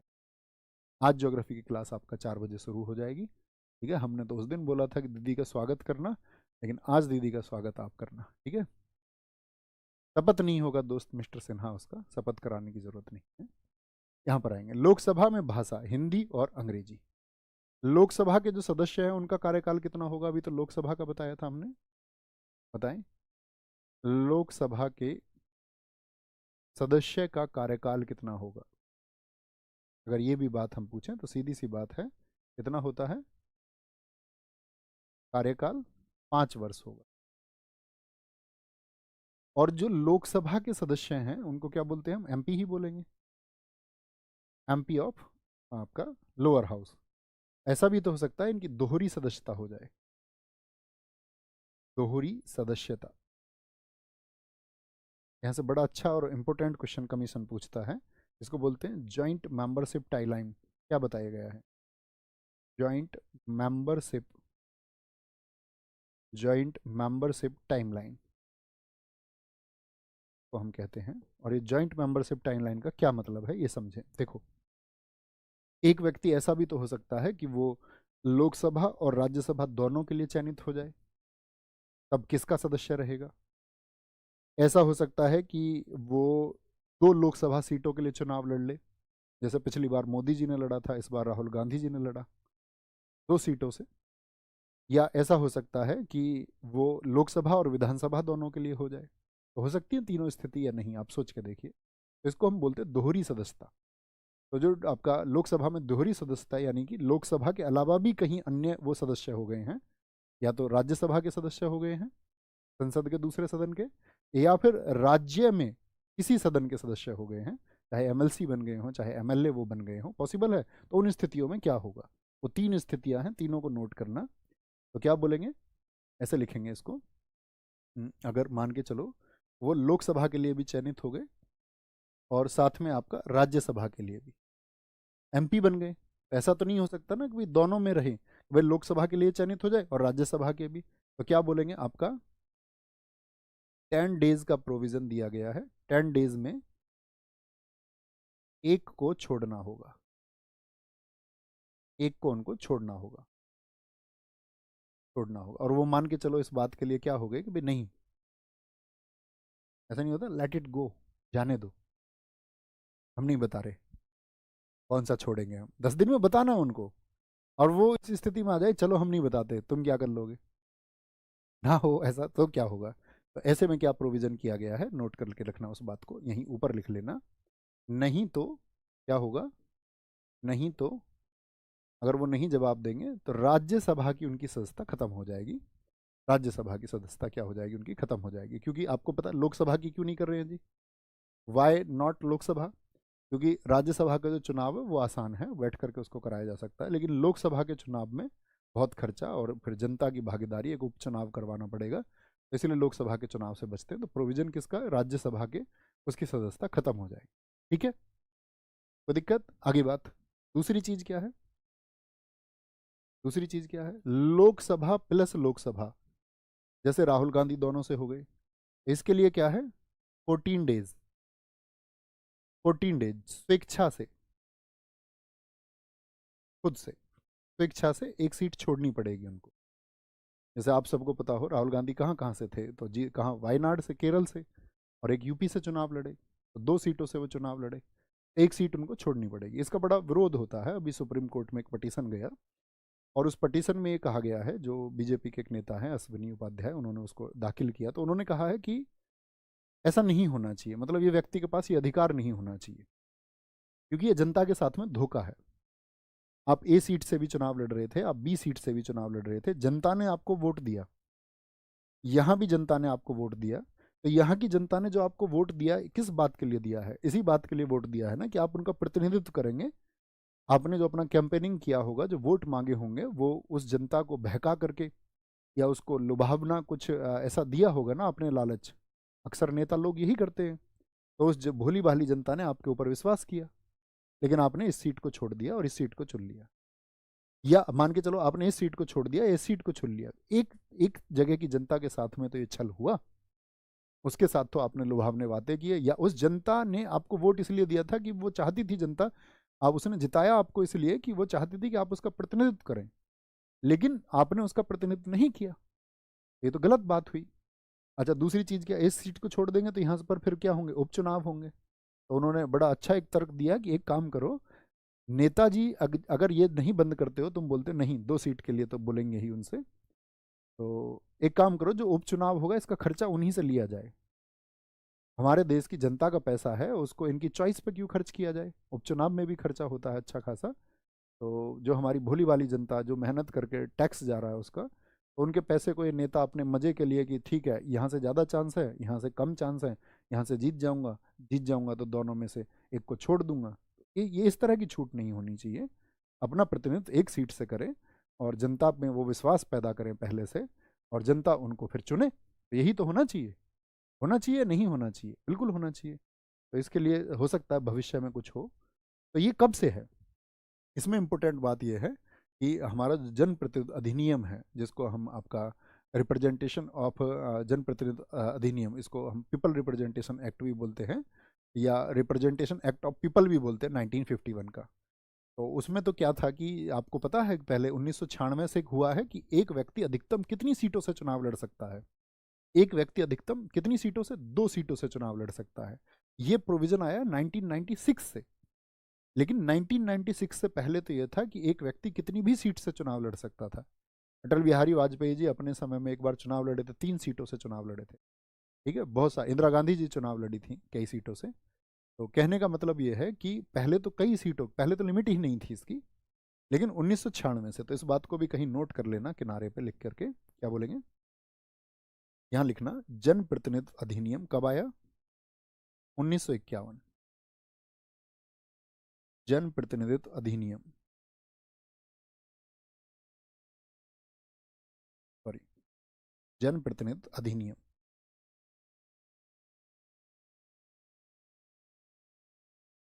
क्या बोलेंगे, representation of people act,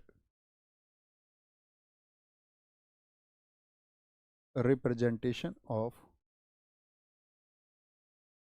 people act कब का है, 1951, 1951। ये क्या कहता है कि ये क्या कहता है, मतलब इसकी एक धारा है, धारा 33 का 7, धारा जो 33 का 7 है वो कहता है कि अधिकतम 2 सीट से आप चुनाव लड़ सकते हैं लोकसभा का।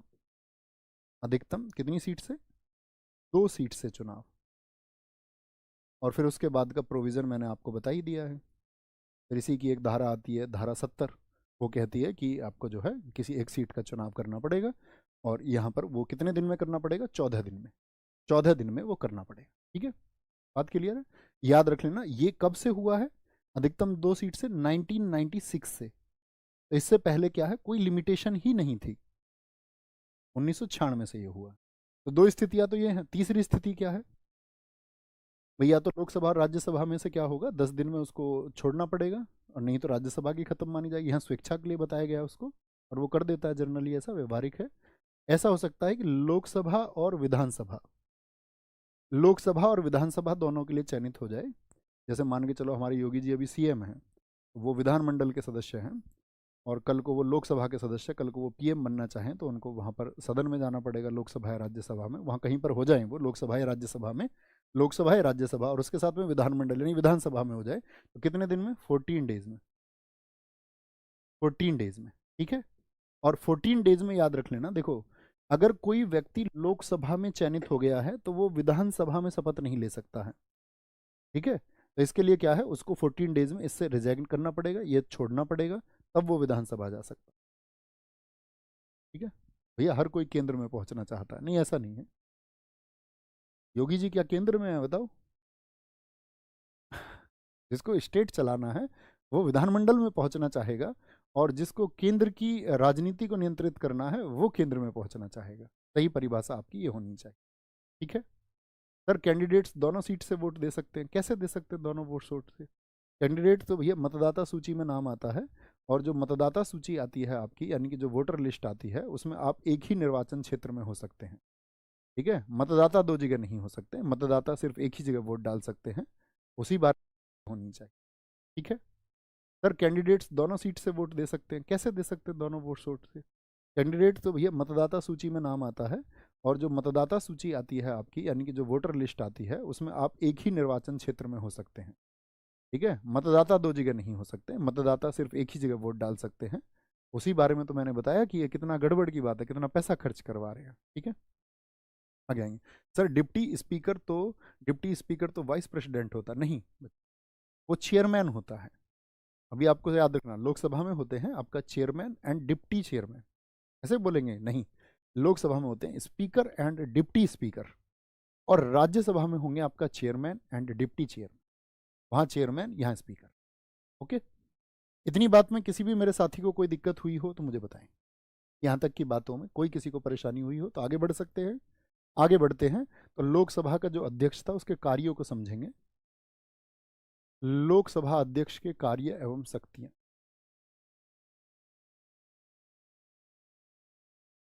अध्यक्ष के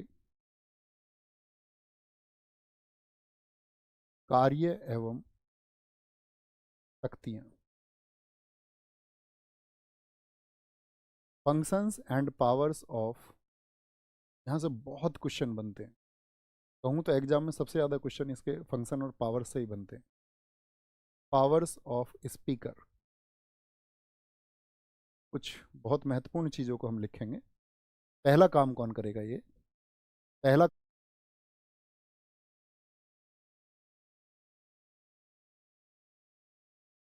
करेगा ये पहला काम तो इसका होगा, पहला काम होगा सदन की प्रक्रिया का संचालन करेगा। सदन की प्रक्रिया का संचालन, उसी बात के लिए तो इनको अपॉइंट किया गया। अपॉइंट हुए थे या इलेक्ट हुए थे? कई बार सहमति से हो जाते और चुनाव इस बार कराने पड़े। जैसे सदन की प्रक्रिया का संचालन, यानी कि conduct of proceedings, conduct of proceedings of the house, of the house. क्या होता है जी संचालन में? जरा आप सोच के देखिए क्या करते होंगे संचालन में। तो संचालन में कुछ चीज़ें आती हैं, जैसे कि हम बात करेंगे। पहली चीज़ तो कौन सी हुई, ये उसके हेड होंगे। कौन होंगे? ये उसको हेड करेंगे, अध्यक्षता इन्हीं के द्वारा होगी। ठीक है, हेडेड बाय, ऐसे लिख सकते हैं। फिर पहला तो काम यही हो गया संचालन करने में। दूसरी अगर मैं बात करूं, दूसरी चीज क्या है, भाषण जब आप देंगे, आप एक सांसद हैं तो जो भाषण की अनुमति है आप इनसे लेंगे उस बात को, अनुमति, और साथ में कितना टाइम आपको मिलेगा वो भी यही बताएंगे। ऐसा नहीं है कि आप ऐसा काम कर दे कि नहीं भाई इन्होंने 2 मिनट आपको दे दिए बोलने के लिए और आप 2 मिनट में अपनी बात नहीं रख पाए, तो ऐसा नहीं है माइक छीन लिया जाएगा आपसे, लेकिन ये फिर आपसे बोल देंगे कि भाई आप बैठ जाओ अभी, या आपकी जो वॉइस है उसको म्यूट कर देंगे, ठीक है, और उनके पास बटन है उस चीज़ के लिए। तो आपका फिर क्या है, क्योंकि उसका एक लाइव प्रसारण भी होता है ना संसद टीवी पर, तो वे क्या बोलेंगे भाई आपके पास इतना समय, लेकिन आप क्वेश्चन नहीं कर सकते उनको कि भाई मुझे 2 मिनट क्यों दिए, मुझे 4 मिनट ही क्यों दिए, उनको 10 मिनट क्यों दे दिए, या उनको 12 मिनट दिए मुझे 8 मिनट क्यों दिए, या जिसको 12 मिनट मिले हैं तो वो ये नहीं कह सकता कि भाई इनको 12 मिनट नहीं मिलने चाहिए किसी और को भी। तो कहने का मतलब है ये सब अधिकार किसके हैं, यानी कि permission of speech and time, permission of speech and time, ये कौन तय करेंगे, ये कौन तय करेंगे, ये आपका लोकसभा अध्यक्ष तय करेंगे। मार्शल का प्रयोग ये कर सकते हैं, मार्शल का प्रयोग, यूज ऑफ मार्शल्स या प्रैक्टिस ऑफ मार्शल्स भी बोलते हैं, यूज ऑफ मार्शल्स। मार्शल समझ रहे हो, बाउंसर्स होते हैं वहां पे, बाउंसर समझते हो, बाउंसर।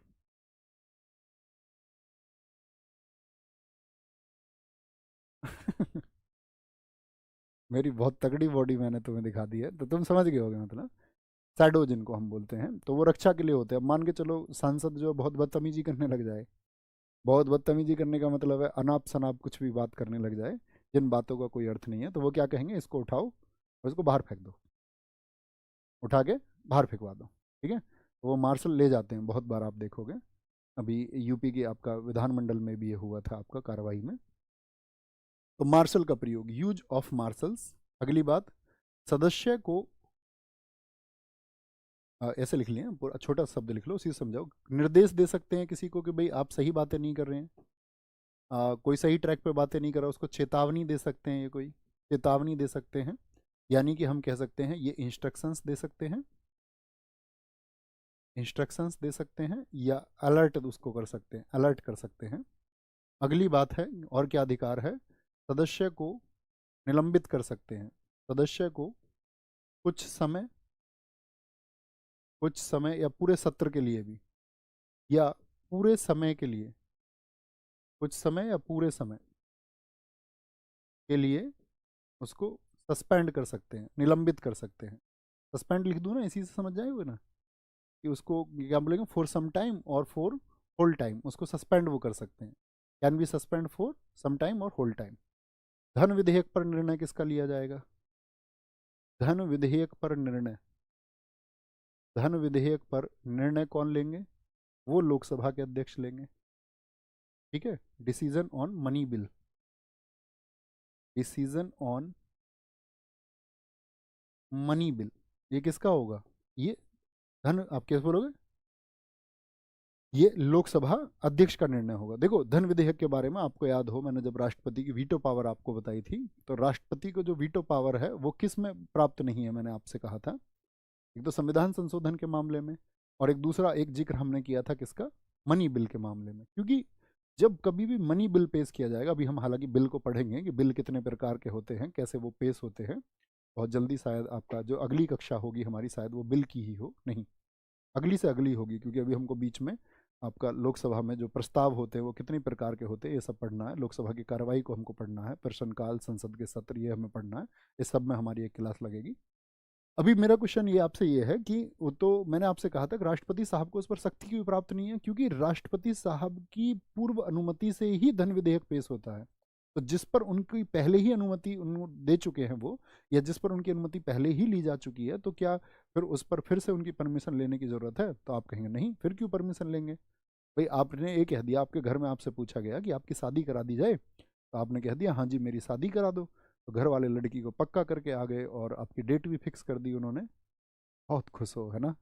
सपने देखे बहुत सारे, सारे हसीन सपने थे, फिर एक एक करके सारे टूटे, और जो हम आसमान थे फिर हम छत पर आकर के लौटे। तो कहने का मतलब ये है वापस आओ, तो एक एक बार ही तो परमिशन ली जाएगी, कहने की बात यह है। धन विधेयक पर निर्णय, डिसीजन ऑन मनी बिल। तो यहाँ पर एक बात याद रखना, धन विधेयक पर क्या होगा, धन विधेयक कभी भी आएगा तो राष्ट्रपति की पूर्व अनुमति से आएगा। राष्ट्रपति की पूर्व अनुमति से आता है ये हमेशा, राष्ट्रपति की पूर्व अनुमति से आएगा, यानी कि with prior permission of, with prior permission of president. इसकी प्रायर परमिशन, पहले ही अनुमति इसकी चाहिए। दूसरी चीज क्या है, धन विधेयक लोकसभा में ही प्रस्तुत किया जा सकता है। धन विधेयक लोकसभा में प्रस्तुत होगा, राज्यसभा को इसमें अधिकार प्राप्त नहीं है। राज्यसभा उसको भेजते हैं, 14 दिन में वो जवाब भी नहीं देती है तो उसको पास माना जाता है। ये आगे हम चल के पढ़ेंगे। Present in Lok Sabha only, present in Lok Sabha only, ठीक है। अब देखो, मैंने आपसे ये कहा था कि ये शक्ति हमने दी है किसको, आपका मतलब ये शक्तियाँ लोकसभा अध्यक्ष को प्राप्त हैं। और एक अभी आगे भी चल के मैं आपको बताऊंगा एक शक्ति और जो आपका दल बदल कानून पर उनको प्राप्त है, उसका भी जिक्र भी करेंगे हम।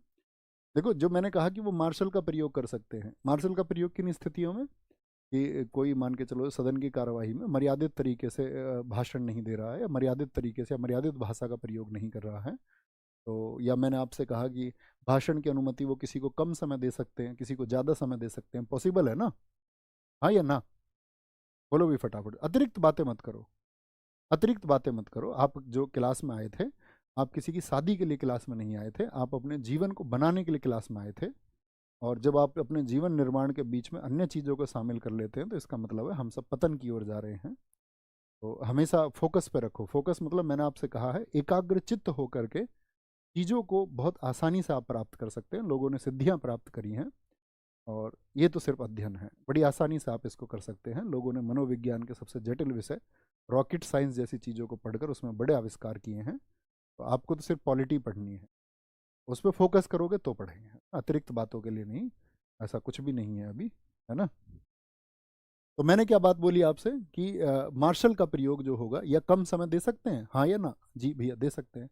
तो इन सब चीज़ों के लिए क्वेश्चनेबल नहीं होंगे कोर्ट में। तो ये जो बात है बड़ी इंपॉर्टेंट बात है, याद रख लेना। सदन की प्रक्रिया के संचालन में एक आर्टिकल आता है, आर्टिकल 122, आर्टिकल 122 उसको नोट करना, यहीं पर जरूरत पड़ेगी। संसद प्रक्रिया संचालन में किया गया कार्य, यानी संसद की प्रक्रिया के संचालन में कौन कर रहे हैं, संसद प्रक्रिया संचालन को लोकसभा अध्यक्ष। संचालन में किया गया जो कार्य है, ऐसा नहीं आप इनको क्वेश्चनेबल बना दें, किया गया कार्य न्यायालय में प्रश्नगत नहीं होगा, न्यायालय में प्रश्न योग्य नहीं होगा, प्रश्न योग्य नहीं होगा। क्या लिख सकते हैं, छोटी सी बात लिख सकते हैं, can not be, can not be मतलब कि जो कंडक्ट ऑफ प्रोसीडिंग चल रही है उसमें can not be, can not be questioned इन,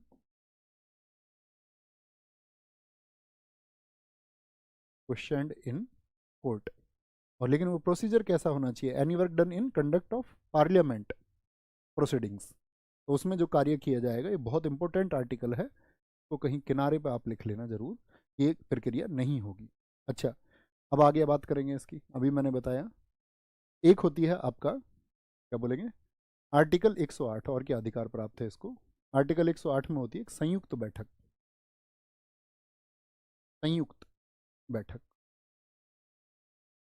संयुक्त बैठक, यानी कि उसको हम बोलते हैं आपका जॉइंट मीटिंग। तो जो जॉइंट मीटिंग है ये कब बुलाई जाती है, पहली बात तो ये कौन बुलाता है, हु कॉल्स, हु कॉल्स, बुलाता है इसको कौन, राष्ट्रपति। कौन बुलाते हैं, राष्ट्रपति इसको बुलाते हैं, कॉल्ड बाई प्रेसिडेंट। क्यों बुलाते हैं जी, जॉइंट का मतलब हो गया दोनों, लोकसभा और राज्यसभा, दोनों को क्यों बुला रहे हैं जब दोनों सदन अलग अलग हैं,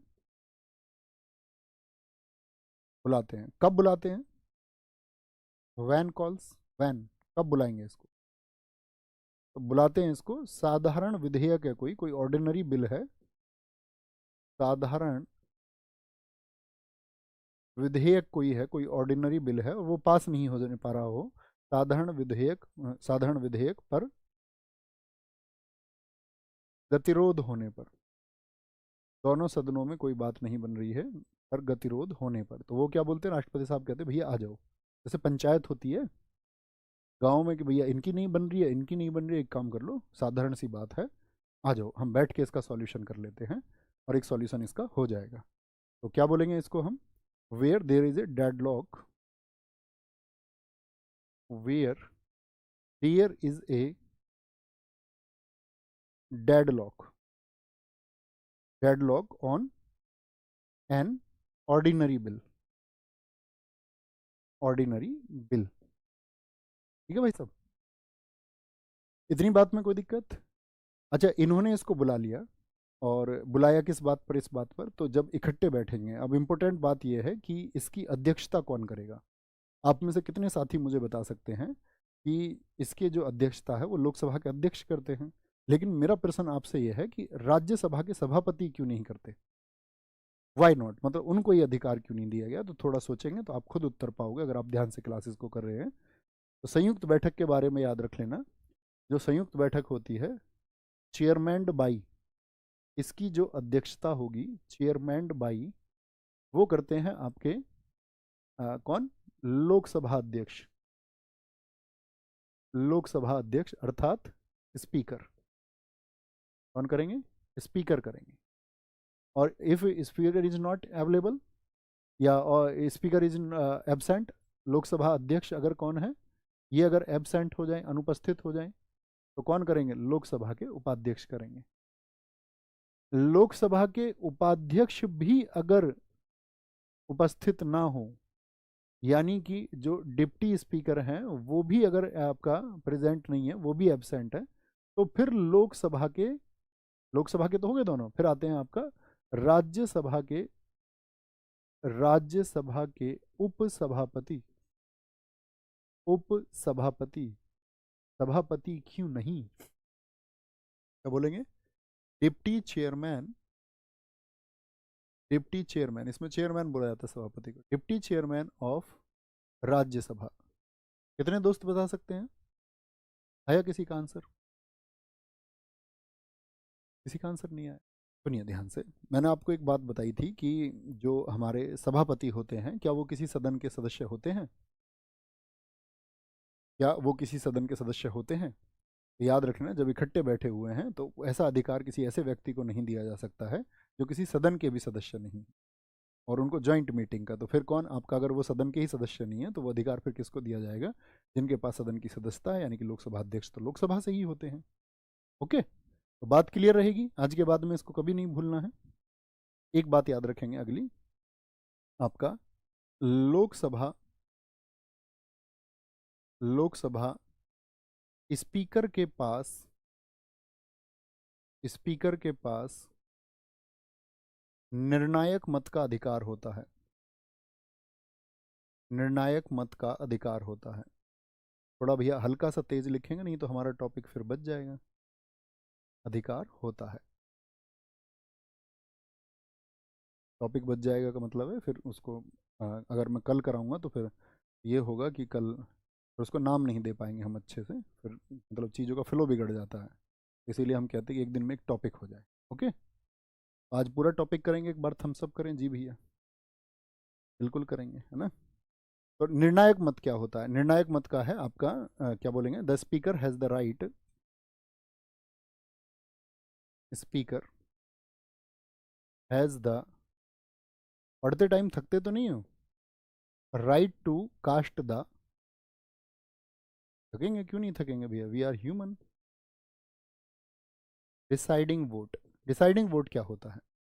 जैसे मान के चलो किसी लोकसभा में किसी एक चीज़ पर आपका वोट पड़ रही थी, और जो पक्ष है, पक्ष ने भी किसी चीज़ पर जो वोट डाली हैं वो आपका किसी पर, मतलब 200 लोग थे मान के चलो, पक्ष ने वोट डाली 2, 100 वोट डाली, और विपक्ष ने डाली 100 वोट, तो ये दोनों बराबर हो गई। तो ऐसे में किसको अधिकार होगा, मतलब जनरली नहीं करेगा, मान के चलो एक पक्ष की वोट जो है वो 101 है तो वो चीज़ क्या हो जाएगी, पारित हो जाएगी। या आपका विपक्ष है, उसको 99 वोट डली उसकी तरफ से, तो मतलब 200 लोग थे मान के चलो, पक्ष सभा में किसी एक चीज़ पर आपका वोट पड़ रही थी, और जो पक्ष है, पक्ष ने भी किसी चीज़ पर जो वोट डाली हैं वो आपका किसी पर, मतलब 200 लोग थे मान के चलो, पक्ष ने वोट डाली 100 वोट डाली और विपक्ष ने डाली 100 वोट, तो ये दोनों बराबर हो गई। तो ऐसे में किसको अधिकार होगा, मतलब जनरली नहीं करेगा, मान के चलो एक पक्ष की वोट जो है वो 101 है तो वो चीज़ क्या हो जाएगी, पारित हो जाएगी। या आपका विपक्ष है, उसको 99 वोट डली उसकी तरफ से, तो यहाँ तो सामान्य बहुमत से कोई चीज़ चाहिए थी हमको, तो ये पारित हो जाएगी खुद ही। जरूरत बची क्या लोकसभा स्पीकर की, आप कहेंगे नहीं। तो किस स्थिति में, जब दोनों बराबर हों, तो वो क्या करते हैं, आपका एक निर्णायक मत का अधिकार उनके पास में होता है, वो कास्ट वोट डाल सकते हैं। अच्छा, कास्ट वोट के भी मामले दो हैं। एक तो यहाँ पर होता है वॉइस वोट, उसको भी जान लो। ध्वनि मत क्या होता है, ध्वनि मत, वॉइस वोट। या तो वो चीज़ों को वॉइस वोट के माध्यम से करा सकते हैं, जैसे मैंने बोला 100 कैसे पता चलेगा। ध्वनि मत का मतलब होता है कि कोई एक ऐसा बिल आ गया और ऐसा लग रहा है कि भाई जो लोकसभा में तो ये आराम से पारित हो जाएगा, इसका विरोध कोई क्यों करेगा। जैसे मान के चलो कल को आतंकवाद के विरोध में कोई बिल अगर बनाने लगे सरकार, तो क्या उस पर कभी आपको लगता है कि कांग्रेस के लोग ये बोलेंगे नहीं कि आतंकवाद के खिलाफ बिल मत बनाओ। ऐसे जो बड़े बिल हैं, ठीक है, और जो राष्ट्रीय हित के बिल हैं, तो उन पे अक्सर क्या होता है कि वो वॉइस वोट करा लेते हैं ताकि टाइम बच जाए। तो वॉइस वोट का मतलब होता है कि आप अपने हाथ खड़े कर दें, एक बार हाथ खड़े कर दें, तो जब आपको भीड़ में पता चल जाएगा ना ज़्यादा लोग हाथ खड़े कर रहे हैं हाँ के लिए या ना के लिए, तो वहाँ पर आपका ध्वनि मत में बोला जाता है, आपका क्या, आवाज़ से। ध्वनि मत, आवाज़ से वो कहेंगे यस, ए यस बोला जाता है, एन यस नो के लिए। दो ध्वनि होती है वहाँ पर, एक तो होती है ए यस, एक होता है एन यस, ठीक है। ए यस का मतलब क्या है कि हम यस बोल रहे हैं, और एन यस का मतलब क्या है कि हम क्या बोल रहे हैं, नो बोल रहे हैं। दो ध्वनि है वहाँ पर, ए यस बोलेंगे या एन यस बोलेंगे। अब ऐसे मान के चलिए कि आधी आधी आवाज़ हो गई और स्थिति इतनी जटिल हो गई कि जो यस बोलने वाले लोग थे उनकी आवाज़ें तो बहुत कमज़ोर थी, तो थे तो ज़्यादा। कभी कभी आपने देखा 10 लोग बैठे हुए उनमें 2 लोगों की आवाज़ बहुत शानदार होती है, और उनका जब वो नो बोलेंगे तो उस जो 8 लोगों ने यस बोला है उससे भी भारी सा आवाज़ दे। पॉसिबल है ना। या ऐसा हो सकता है कि 8 लोगों ने नो बोला है या 2 का यस इतना जोरदार हो कि ऐसे लगे यस की आवाज़ आई है। तो तब क्या होगा उस स्थिति में, तो फिर उस स्थिति में तो फिर क्या है, वोट ही एक समाधान है। वोट ही समाधान है, हाथ खड़े करके बता दें या वॉइस से बता दें यस यस ऐसे, या आपका फिर तो वोट डाल लें। फिर तो मशीन जाती है सबके पास में, उसमें 3 बटन होते हैं आपका। एक तो रेड बटन होता है, रेड का मतलब आप इसके पक्ष में नहीं हैं। रेड का मतलब क्या होता है, जो रेड बटन है उसका मतलब होता है कि जब मशीन जाएगी, रेड का मतलब है आप नो बोल रहे हैं, ठीक है। एक बटन उसमें होता है ग्रीन, ग्रीन बटन का मतलब क्या है, आप इस चीज़ के पक्ष में हैं। और एक होता है उसमें वाइट बटन, वाइट बटन का मीनिंग होता है आप न्यूट्रल हैं, ना तो आप यस कह रहे हैं, ना तो आप यस बोल रहे हैं, ना आप नो बोल रहे हैं, आप न्यूट्रल हैं। बात क्लियर है। ऐसे भी हो सकता है, ठीक है। बोले।